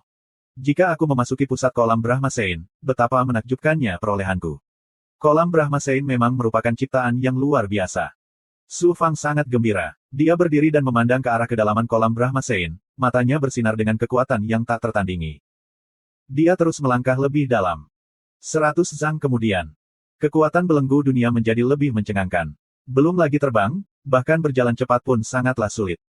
Kemampuan sensorik, kemampuan ilahi, dan artefak ilahi sangat ditekan di sini, dan hampir kehilangan kegunaannya. Melodi surgawi suci Brahma yang datang dari kedalaman kolam suci Brahma juga menjadi semakin menakutkan. Melodi surgawi suci Brahma bergemuruh seperti guntur, dan tubuh dewa manapun di bawah alam kaisar dewa akan langsung hancur. Tidak hanya itu. Melodi surgawi suci Brahma juga membawa tekanan kemauan tertinggi, seperti kekuatan cemerlang dari surga. Jika hati dao seseorang tidak cukup kuat, dan jika roh primordial seseorang tidak cukup kuat, kesadaran roh primordial seseorang akan hilang, dan dalam kasus terburuk, jiwa seseorang akan tersebar. Namun, ki darah di sini sangat padat hingga membuat Su Fang terasa lengket. Selain itu, partikel darah misterius yang mengambang di ki darah juga menjadi sangat padat. Fan Ye, kamu budak rendahan, sebenarnya bisa sampai di sini. Lumayan. Suara mengejek datang dari depan. Su Fang memandang ke arah suara itu dan melihat 3 orang jenius Sansekerta lainnya yang telah memasuki kolam Brahma Sein. Ketiganya berada di 4 besar peringkat anak dewa surga Brahma, kedua setelah Fan Hao. Mereka duduk di tanah, dengan pahit menahan kekuatan belenggu dan ujian melodi surgawi suci Brahma sambil menyerap ki darah dan partikel darah untuk mendapatkan penciptaan kolam suci Brahma. Kekuatan mata Su Fang yang lengkap menyapu mereka bertiga. Partikel darah yang meresap ke dalam tubuh mereka bertiga mengandung hukum embrio dao surgawi, yang sesuai dengan dao besar yang mereka kembangkan. Partikel darah yang tidak sesuai dengan dao besar yang mereka kembangkan tidak tertarik padanya. Su Fang menyadari, partikel darah ini memang sama dengan ketuhanan. Setetes darah adalah dunia. Kolam Brahma Sein begitu ajaib, seperti dunianya sendiri. Ketika nenek moyang Sansekerta masih hidup, seberapa mengerikan kekuatannya. Dia meninggalkan ketiga jenius Sansekerta itu jauh-jauh dan memilih daerah yang kaya akan ki darah untuk diduduki. Sekitar 10 hari kemudian, ki darah di sekitar Su Fang menjadi lebih tipis. Su Fang bukan satu-satunya yang menyerapnya. Lao meninggalkan gua waktu dan muncul di kedalaman tubuh Su Fang. Dia menggunakan kemampuan ilahi tertinggi dari klan ilahi Asura untuk menyerap ki darah yang dimurnikan oleh Su Fang dengan kekuatan Yin dan Yang, serta kekuatan hidup dari esensi darah para dewa dalam partikel darah untuk membentuk tubuh fisik. Tubuh fisik Lao disegel. Klan ilahi Asura terbentuk dari darah, jadi tubuh fisik dewa biasa tidak terlalu berguna bagi Lao. Namun ki darah di kolam Brahma Sein berbeda, terutama kekuatan hidup yang terkandung dalam partikel darah, yang lebih kuat dari tubuh fisik dan darah klan ilahi Asura. Begitu Lao membentuk tubuh fisik baru, bukan tidak mungkin dia bisa memulihkan kekuatan Raja Asura. Kolam Brahma Sein bukan hanya kekayaan Su Fang, tapi juga kekayaan Lao. King Yu, Bai Ling dan Big Goblin lainnya, termasuk Death Lord, Gui Gui, Yu Miaomei, Zuyan dan selusin ahli lainnya, semuanya menerima ki darah murni dan bermutu tinggi yang terus-menerus dikirim Su Fang ke dunia batinnya. Semuanya berada di tengah-tengah transformasi yang hiruk-pikuk. Menguasai. Gumpalan Yuan Shen milik Su Fang muncul di tempat Su Yunkong disegel di dunia batinnya. Gelombang aura ilahi Yin dan yang dikirim ke dalam segel dan meresap ke dalam tubuh Su Yunkong. Namun, kekuatan hidup Su Yunkong berada dalam kondisi hening. Dia tidak bisa menyatu dengan kekuatan hidup sama sekali. Sepertinya saya harus mengembangkan Time Grid Dao secara ekstrim untuk menyelamatkan guru. Su Fang menghela nafas saat kesadaran inti jiwanya perlahan menghilang. Membelanjakan. Energi kesengsaraan yang memungkinkannya menerobos ke lapisan surgawi ketiga dari alam kaisar yang saleh melonjak dari dalam tubuhnya. Siapa sangka dia akan menerobos begitu cepat. Tubuh ilahinya dengan cepat menyambut serangkaian serangan, terobosan, dan transformasi. Api kesengsaraan, api 9 yang ilahi, dan awan api ilusi menyala hebat selama belasan hari. Ketika mereka padam, 2 bekas luka surgawi di tubuhnya menjadi 3.